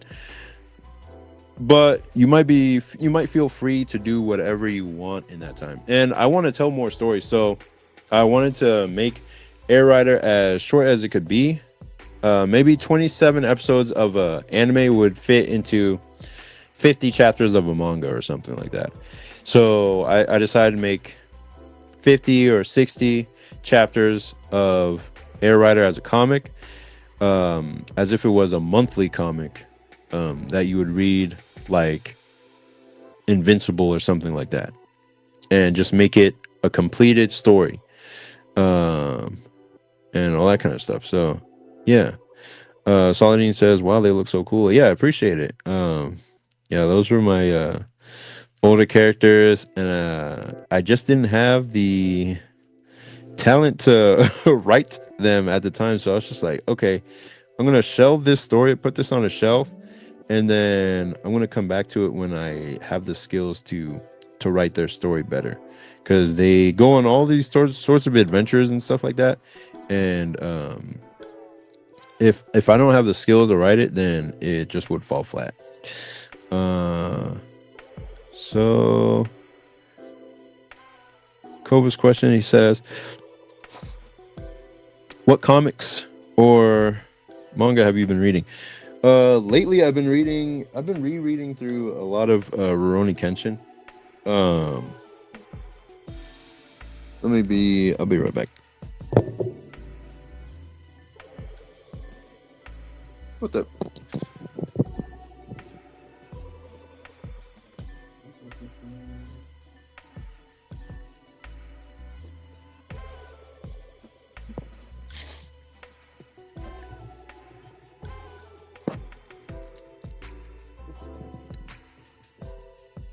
Yeah, I've been reading through Rurouni Kenshin a lot, and I even like rewatched the anime all the way up to like the Shishio arc, and stopped right at the end of the Shishi arc, because right after that is when it just goes to filler hell, and it never leaves. It just goes to filler, and it never adapts the final arc, and that will piss me off until I die. You know what I mean? Because it could have been the full series, and I don't know why they just replaced it with 30 episodes of nothing, and nobody can figure out. Not even a YouTube historian can figure out why the story was never completed back in those days. And if it was, it would have gone down as a legendary anime series, not only a legendary manga. But as it is, the manga is still just awesome, and I'm learning from it, like all this dialogue stuff, and I'm learning all this storytelling stuff by how deep it goes. Like, it is very surprisingly deep, philosophically, and storytelling wise. Like, it's not just an action series. There's always a philosophical idea behind every battle, behind every everything that goes on in the story, and makes you just like understand the characters more. And then they got the anime reboot coming out now, so eventually they'll get to the final arc, the Enishi arc, and I can't wait for them to adapt that fully, and we'll get to see how that plays out. But yeah, I'm rereading through Rurouni Kenshin. I just really like it. Like, I've always loved it since it was the first exposure to anime I ever had as a kid. Like, when I was 3 years old, the first thing I ever saw that looked like anime wasn't Pokemon, wasn't Naruto, wasn't anything. It was Rurouni Kenshin. And that was one of my earliest memories as a kid. I was just like watching a commercial for Toonami. I was just watching the TV randomly, and then a commercial for Toonami came on, and it was about this orange-haired girl who was using a sword. Who was using a sword, and I was just like, "What is this? What is this thing? It looks different from everything else I watched."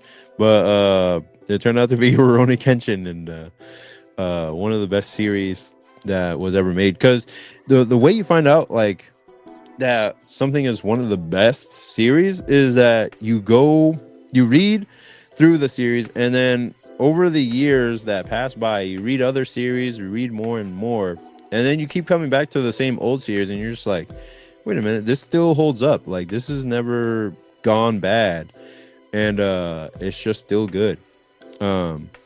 So yeah, I've been rereading through that, and I'll probably read through the manga again. Like, it's one of those series that you could just read over and over again, and you won't necessarily get something new out of it, but you'll always enjoy the experience of reading it, because it's just so high quality, so solidly made. Like, it's perfect. It's a top tier series.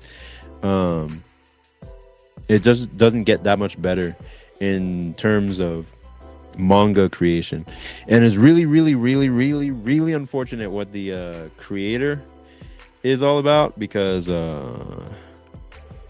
that has tarnished the legacy of what he's created. So if you know, you know. If you don't, it's better you stay in the dark about that. All right, so what's up, Michael Wismernikov?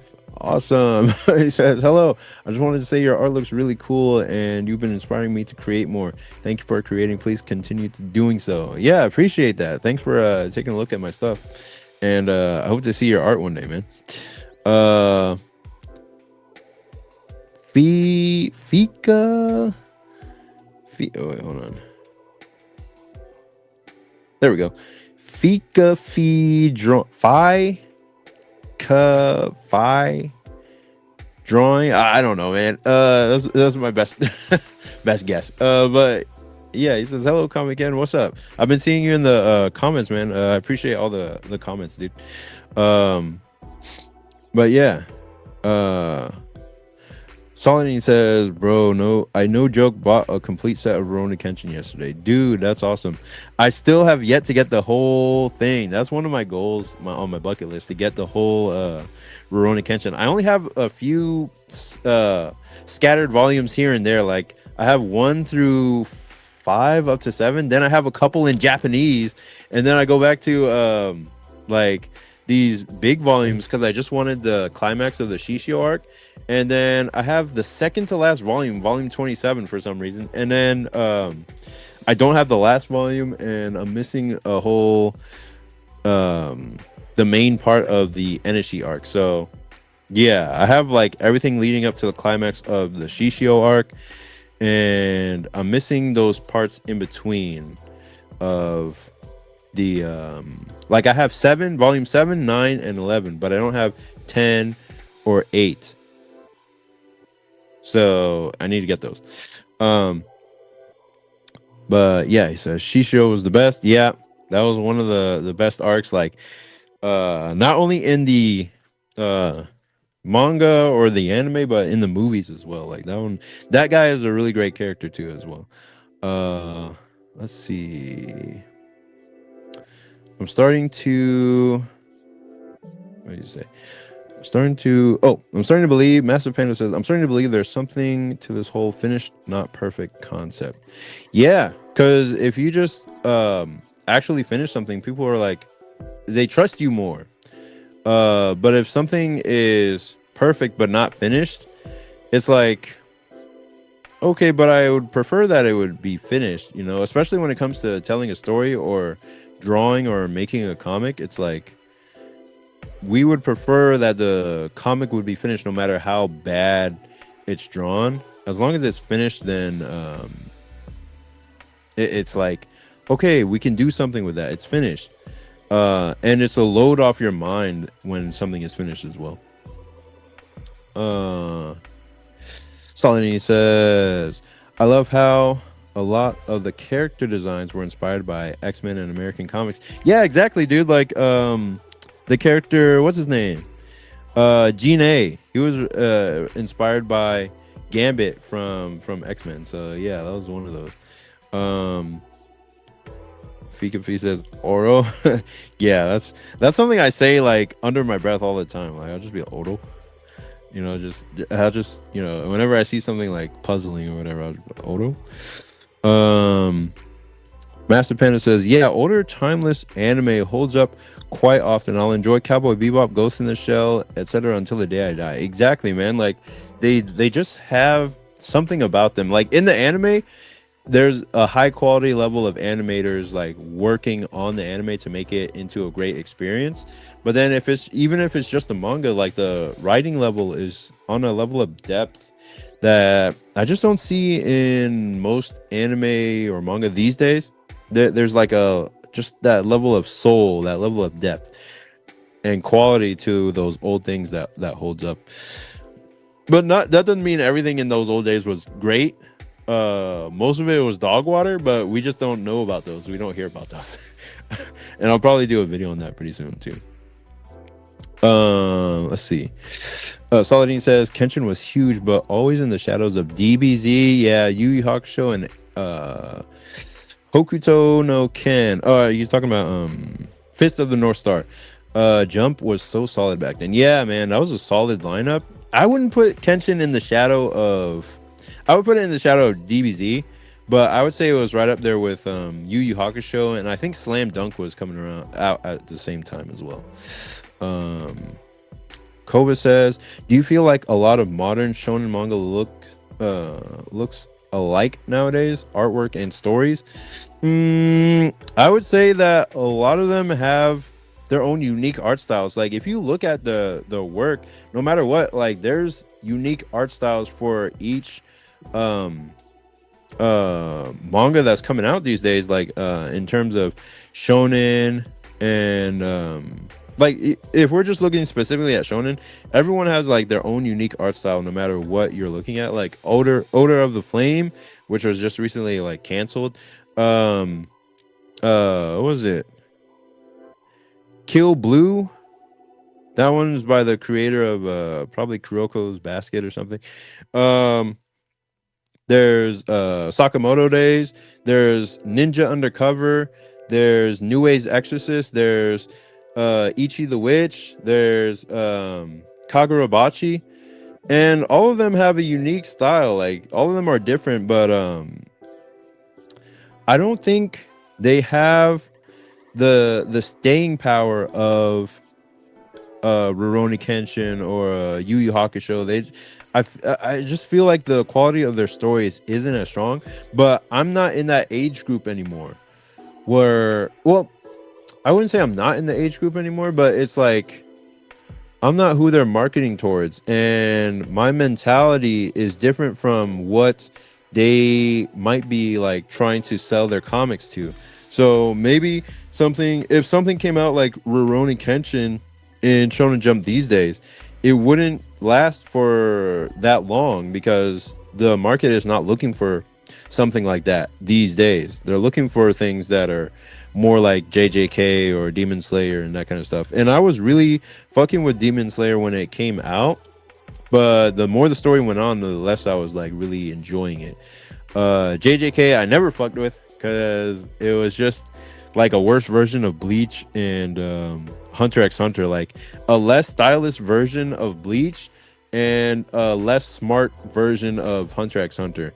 And I was saying that since I first saw like the first season. I was just like, man, this is like a lesser version of both of those things. And that's not to like, I mean, that is a direct shit on the author, but I mean, it's not to disparage him or anything. It was just like maybe he got more popular than he expected really soon, because JJK just sort of blew up before he had the time or the chance to really develop his level of skill of storytelling. Like he basically just got a like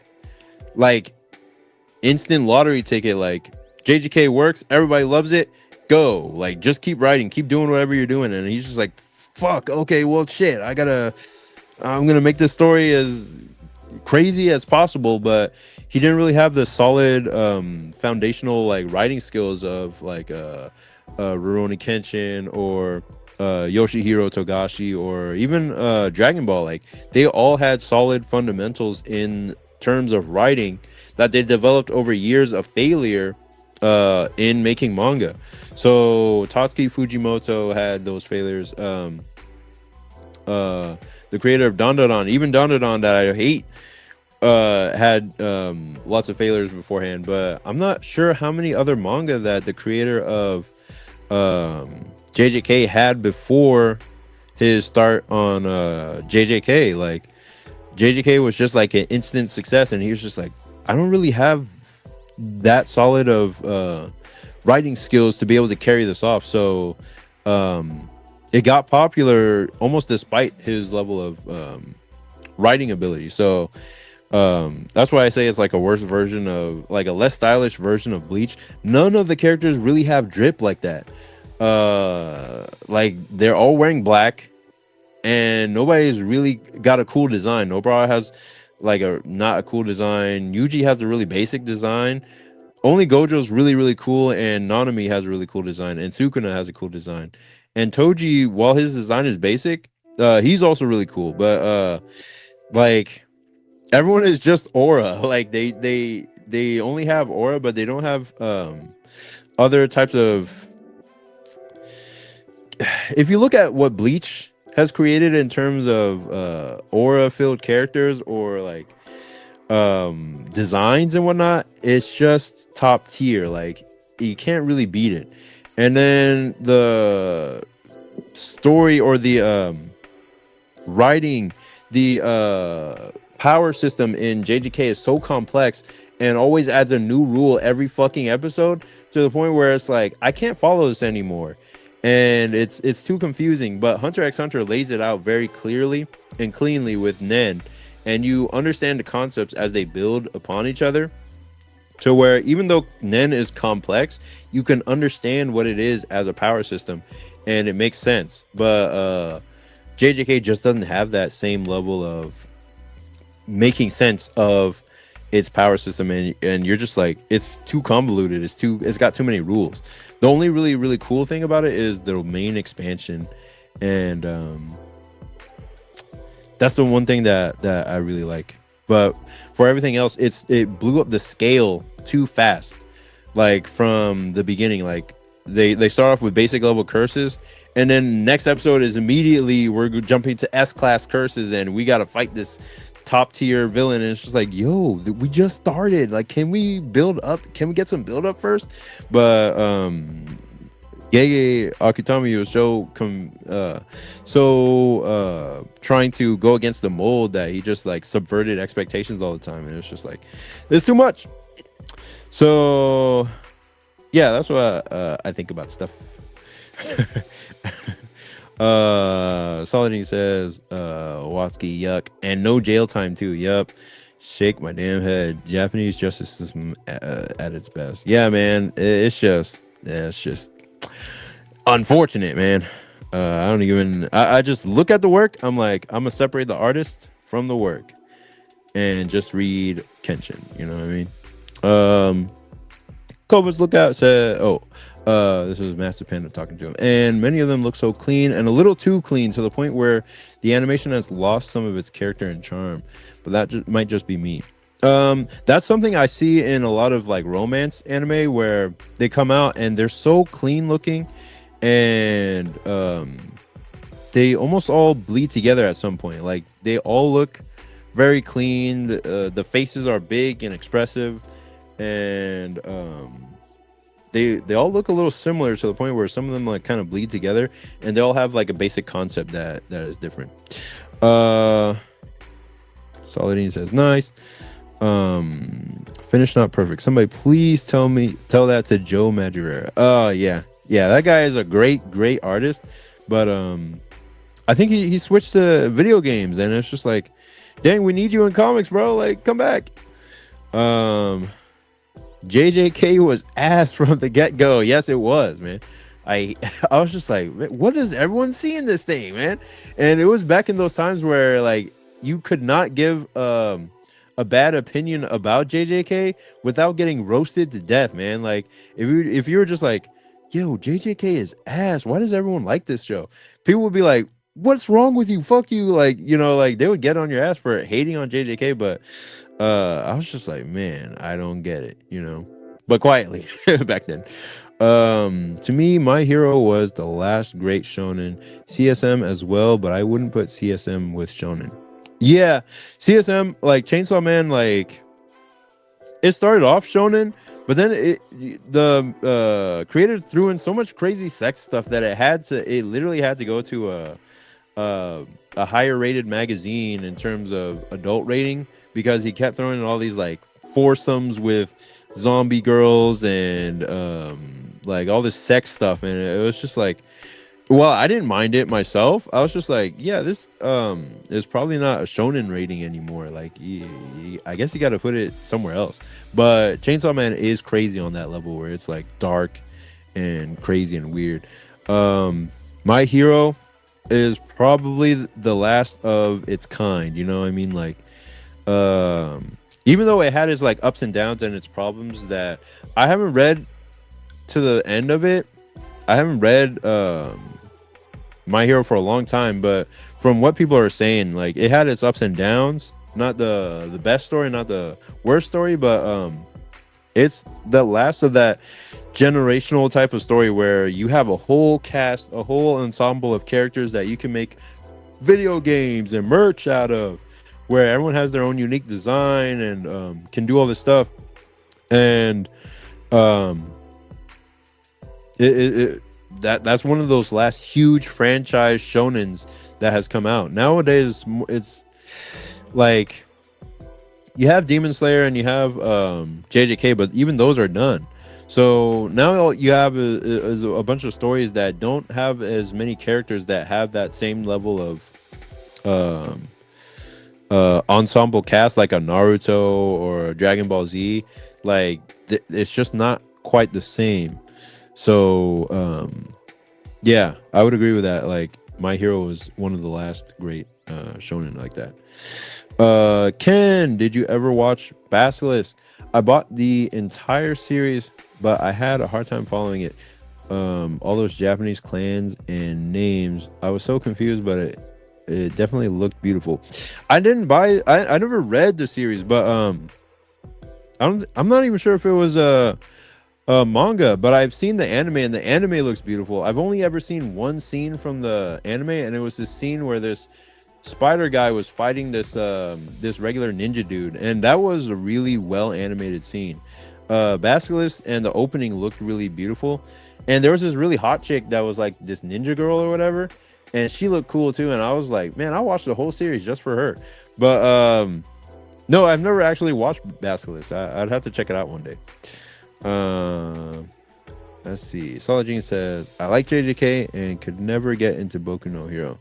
Yeah, I had to stop Boku no Hero at some point. Y'all can tell me, oh, poor guys. Yeah, that JJK game they made was absolutely trash, man. Yeah, I mean,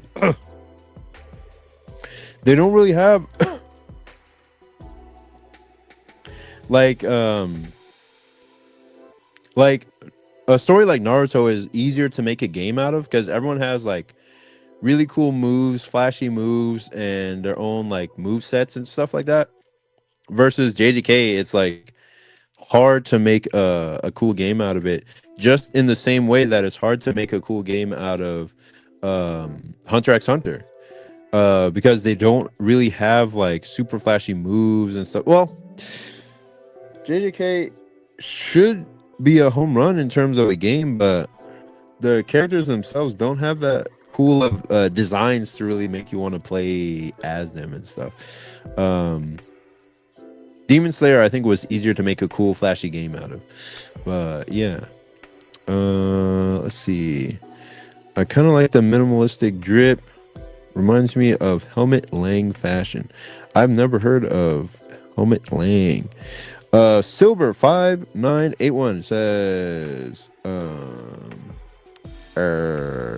don't know. Oh, have you read Corey X Kenshin's Monster Was We Made? No, I haven't, but I've seen reviews of what people are saying about it, and they're saying like they're giving it their honest reviews, their honest thoughts about like what they think about the main character. Like maybe he's like too overpowered. This is what they're saying, but I haven't read it myself, so I wouldn't know.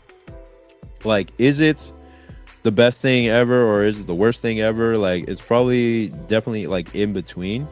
And I would have to read it myself to really give a full opinion about Monsters We Make. But one of the things that I wanted to make a video on soon is that there's a reason why a lot of these creators that especially like streamers or YouTubers that make a manga aren't that good at it, is because they don't go through like they're making one of their first projects into a fully public thing that everybody can see and read and enjoy, whereas a manga artist who's doing it for a living or a creator had to make a whole bunch of bad comics first before they made their first good comic.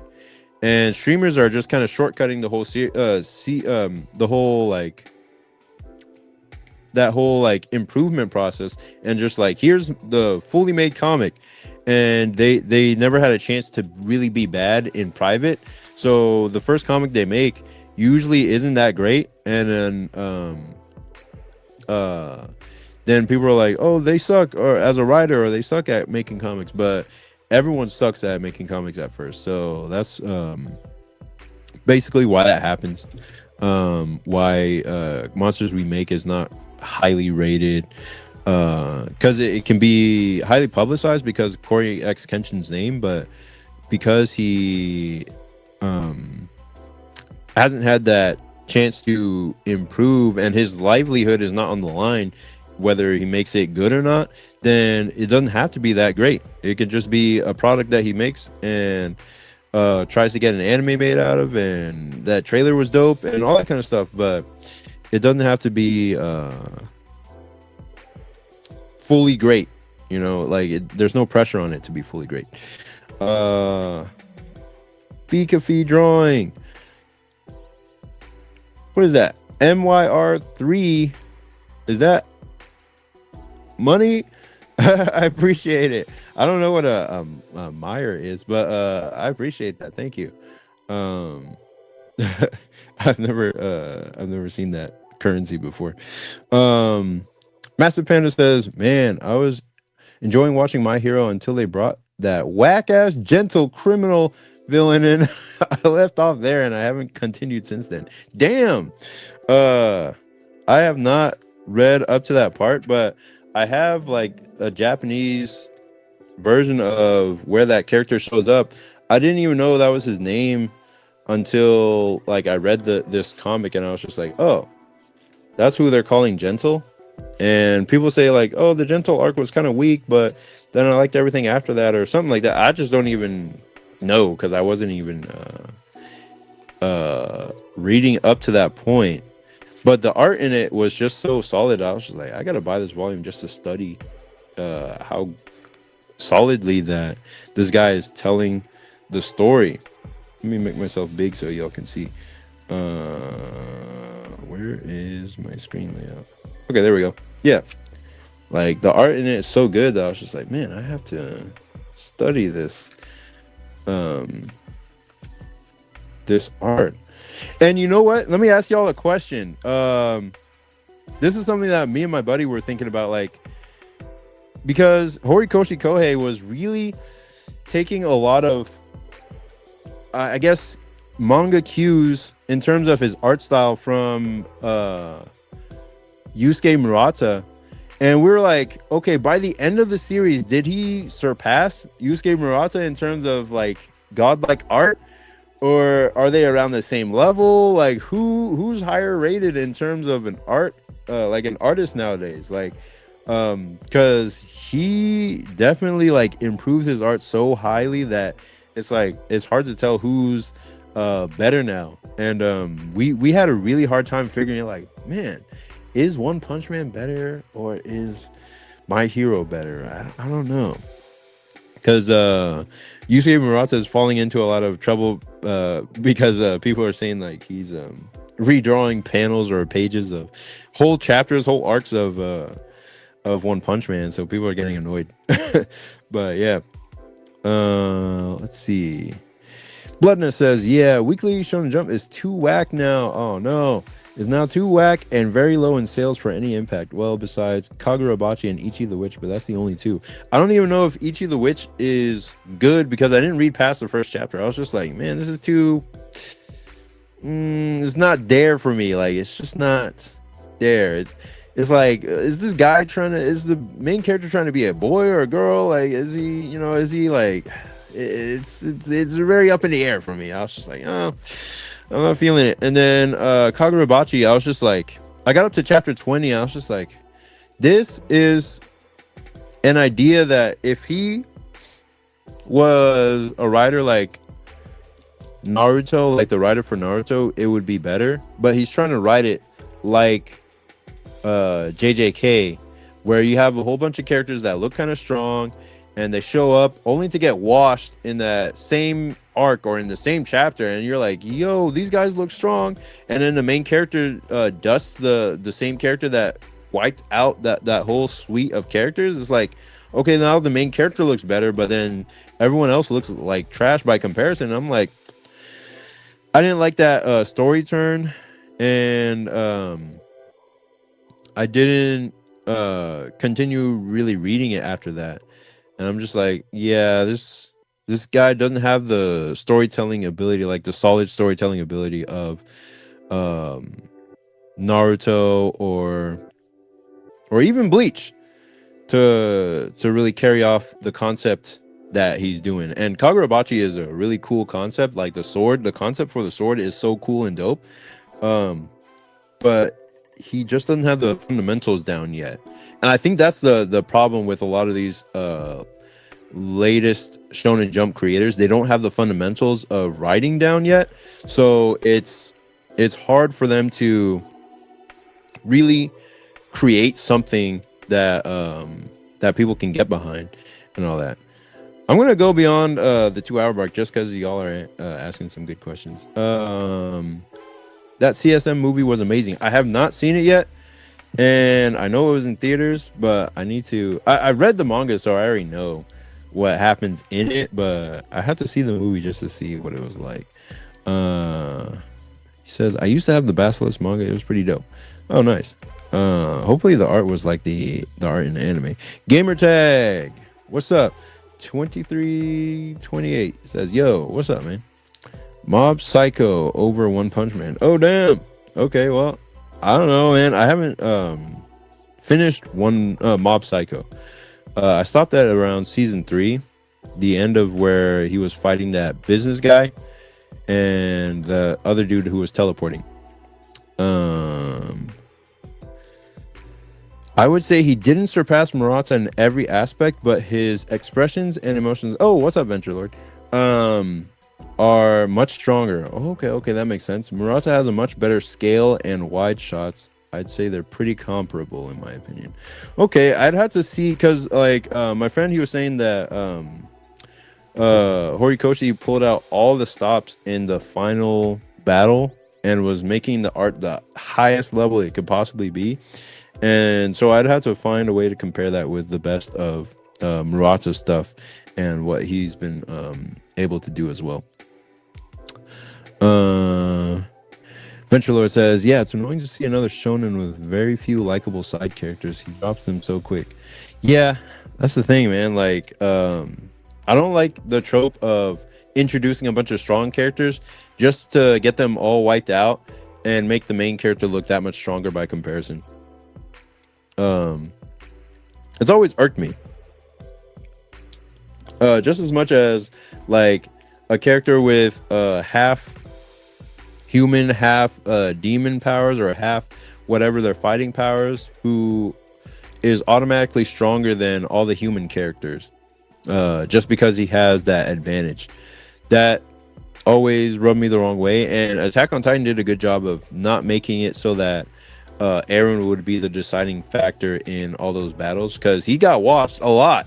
Even though he could transform into a Titan, he got washed all the time, and the humans had to come in and help his ass out. So I'm glad that they didn't go with that trope for Attack on Titan. Venture Lord says the best weekly series in Jump's lineup is in the Jump Online magazine. It's called Centuria. I read the first chapter of Centuria and I was just like, man, I don't like this. I read I read through it and I was just like, okay, this is a good concept, but the artist or the writer is like over explaining it and not letting me feel the emotions of the character. So I was just like, man, I know that this guy is trying, but he has to probably like end this series and come back and do it again. Not the same series, but do a new one. But he's one of those Tatsuki Fujimoto children, so he'll come back and make something good. I believe it. Just like the Dandadan creator, and who else was a Tatsuki Fujimoto child? Somebody who came from that lineage, basically. Venture Lord says, I've grown to like the cast a lot. The author has only improved over time. I hope so. Okay, Silver says, have you read a manga called Siren? It came out in the late 2000s in Shonen Jump. It's finally getting an anime, but I don't think it will live up to. I have not read Siren, but I know I've read chapters of it in the past just to see what everyone was talking about, and it looked like a really, really basic shonen to me. But what people say is like it's like Gantz, but a shonen Gantz, like a shonen version of Gantz. And I read Gantz, and Gantz was hilarious and crazy and scary, because it was seinen. Like it had like nudity and it had like violence and gore and all that stuff. So that was interesting. But Siren just looked like a really basic. It had a really basic style, so I just wasn't feeling it as much. But when I told my friend that it had an anime coming out, he was super excited. But I know what you mean, like when you say like I don't feel like it will live up to the story, because the studio or like whatever it looks like is not. It just doesn't look like it's going to be hitting. I just don't know. I don't know. We'll see. Venture Lord says, aside from One Piece, I do think One Piece is basically the last classic Jump manga going. Yeah, I think so. Um, it is the last one. And it's still written with solid, basic, fundamental writing skills. That I think a lot of Shonen Jump creators have done away with it to try to capture what JJK was doing, but JJK got lucky on its artistic merits, like on its appeal to the mainstream crowd. Like it did not follow any of the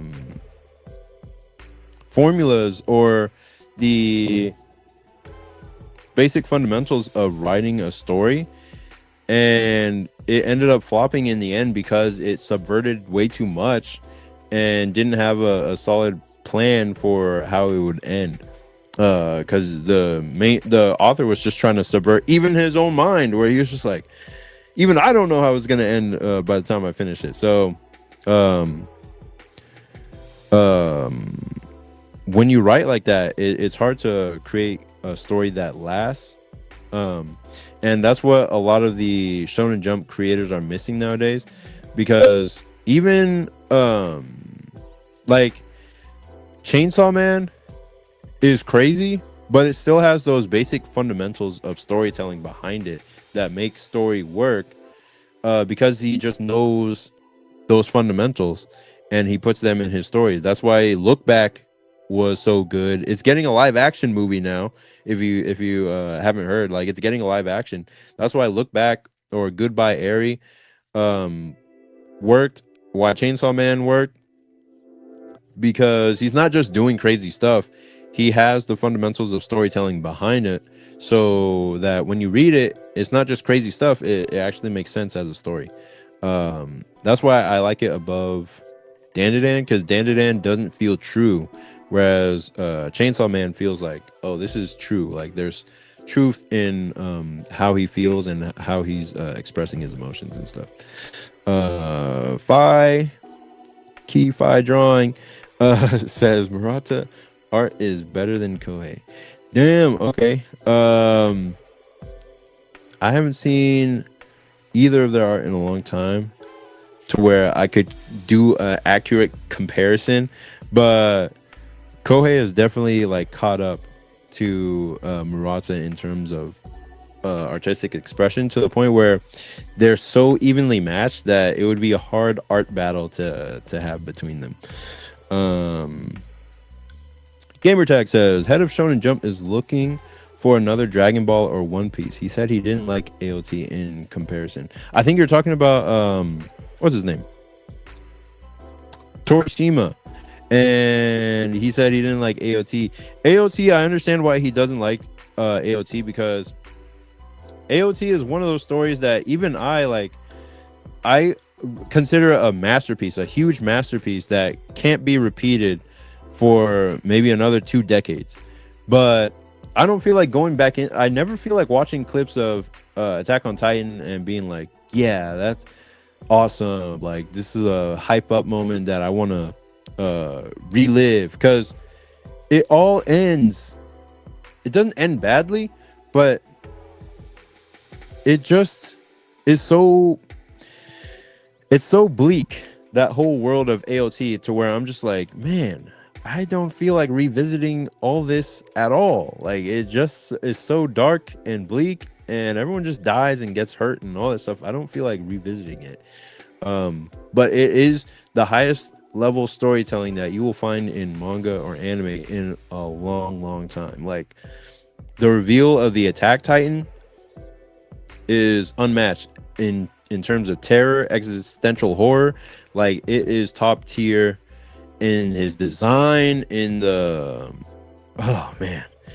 in everything. So while it succeeds as a story and as a masterpiece of a story, it doesn't have the same replayability as Dragon Ball Z or One Piece, where you just want to replay the hype moments because you know something good is going to come out of it.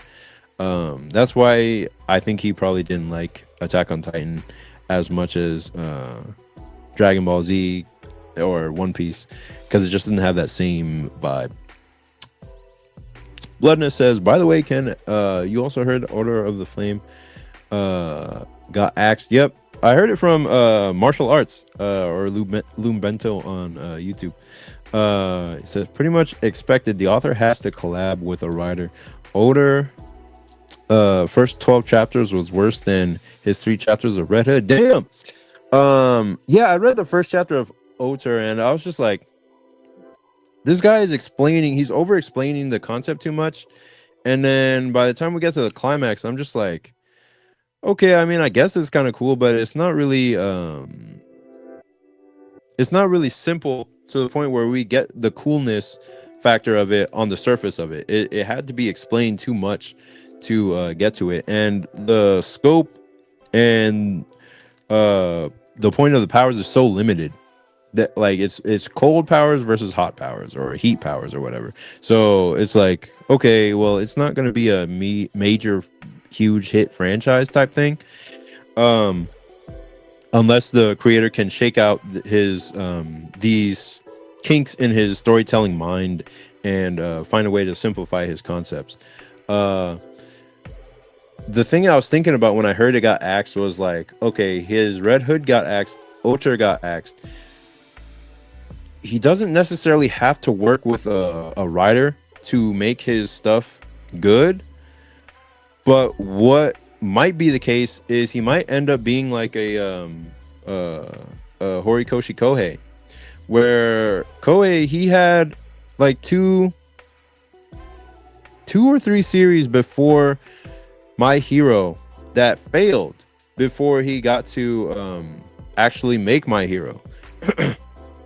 Like, he had the writing ability, he had the writing skills, he just didn't have his storytelling skills developed until he got to My Hero. And that first chapter was such a massive like hit that it was just able to hook in readers for a generation. So with the creator of Oter of the Flame and Red Hood, those were 2 of his first failures, and now he has to come back to the drawing board either with a writer or by himself and simplify his storytelling concepts and make them stronger, so that when that first chapter of his next series hits, it's going to be a hit. So he has put in the reps and gotten the failures. The same with Horikoshi Kohei, because Kohei had a series called Omagadoki Dobutsuen or Omagadoki Zoo. And I read that. I love that series when it first came out because it was such a unique art style from everything else I was seeing. And he had that series that got axed. Then he had Sensei no Bulge, which or Barrage or something like that. And that one got axed as well. That was more like a space type of series. Didn't last long, it got axed. And then after that, he went back to the drawing board. He did his best to develop something better, and then he made My Hero, and then the rest is history. So this might be if this guy doesn't give up, if he comes back and develops his writing skill again, then he might be the next breakout hit, because he's had the failures to develop his writing sense to the point where if he comes back with another story, and he better not come back for a while, he better develop his stuff, then he'll come back with a series that could be a My Hero level hit, because he's had the failures to go along with it. So yeah, he can do it. He just has to come back with a stronger story. He doesn't need to get a writer right away right now. Oder definitely had a weak start for sure. Yep, that's what I felt. Berserk and what was it? Fist of the North Star are also hard to reread. Too much to spare. Yeah, but I would still reread Berserk, because I know it's trending in a generally good direction. Like Berserk, I still reread, because I don't always reread it, but like whenever I pick up one of the books, I'm just like, man, I just keep rereading the chapters. Like the fight of Guts versus Wild was one of my favorite fights in the series, because it had shonen elements. It had shonen elements of, man, I'm hyped up because he fought the guy and he won. Like, there's a lot of depressing moments, but there's still, it has a lot of shonen elements to it that gives you hope and makes you want to keep reading. Venture Lord says AOT was a story. I'm glad I got to experience it as it was releasing. Yep, a time and place thing, but I agree. Isayama's writing was unbelievably good. Yep, yeah, it really was, man. And he deserves, like, you know, as much of a break as he wants, like, because AOT is one of those what you call a perennial seller. It'll always sell no matter what, in whatever age, because it's a masterpiece, and he created something that will always be selling in perpetuity. So yeah, it's a good story. Gamertag says, for sure it's about syndication. Once you know a twist, it's harder to appreciate on replay. AOT's Isayama said he can't top it. I hope he keeps writing.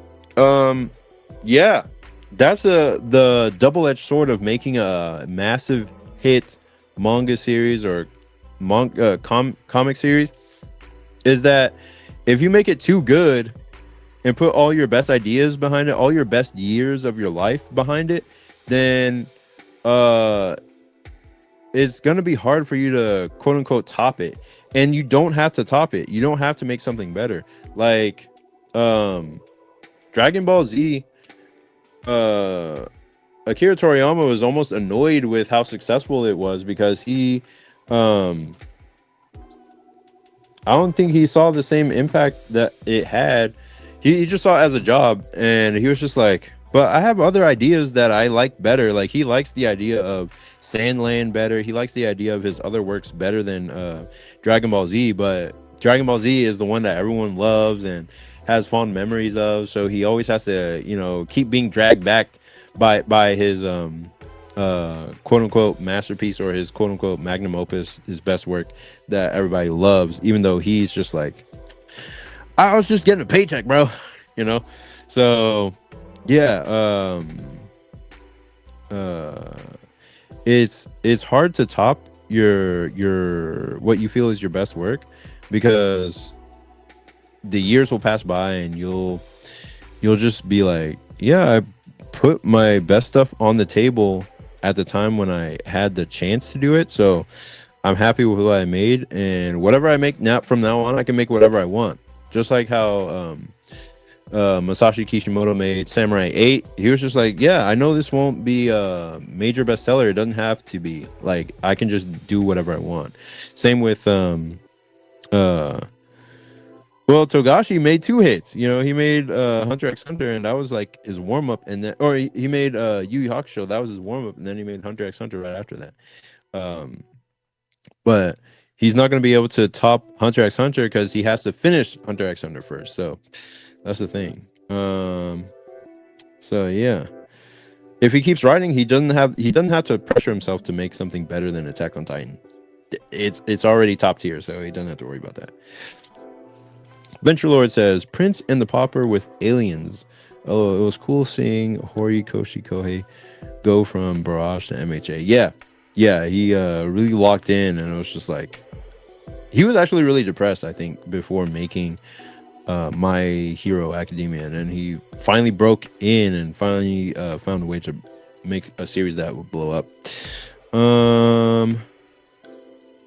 Venture Lord, yeah, I like the positive outlook. I hope Ultra Arthur can do it. Yeah, I think he can do it too. They need to animate Wild in the next Berserk anime. Yeah, I'd love to see that fight like play out, because that one was freaking dope.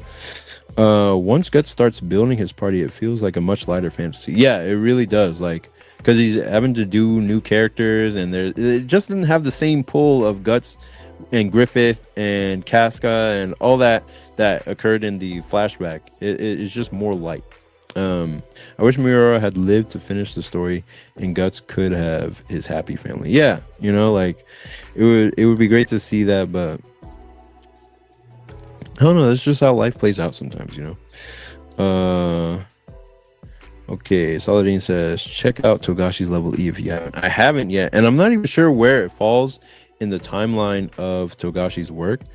But yeah, I have to check that out because it's one of those where I already know Yu Yu Hakusho and Hunter x Hunter in terms of his style of writing, but I want to see how he approaches this sort of. I think it's about like aliens and that kind of thing. I want to see how he approaches something different, like Level E. So I'm gonna have to read that one day. But yeah, that's pretty much it for this video. I'm glad I got to talk to y'all for all these like comments and stuff like that. Like this has been fun. I didn't really get much drawing, but that's usually what happens on these lives when we get down to it. Is like, oh yeah, I didn't really get much work done today, but yeah, I'm glad to have the conversation. And I'm gonna go ahead and end the live stream here, but thanks for coming out to this one, and I'll just see y'all in the hopefully next Thursday, and I'll see you. Peace.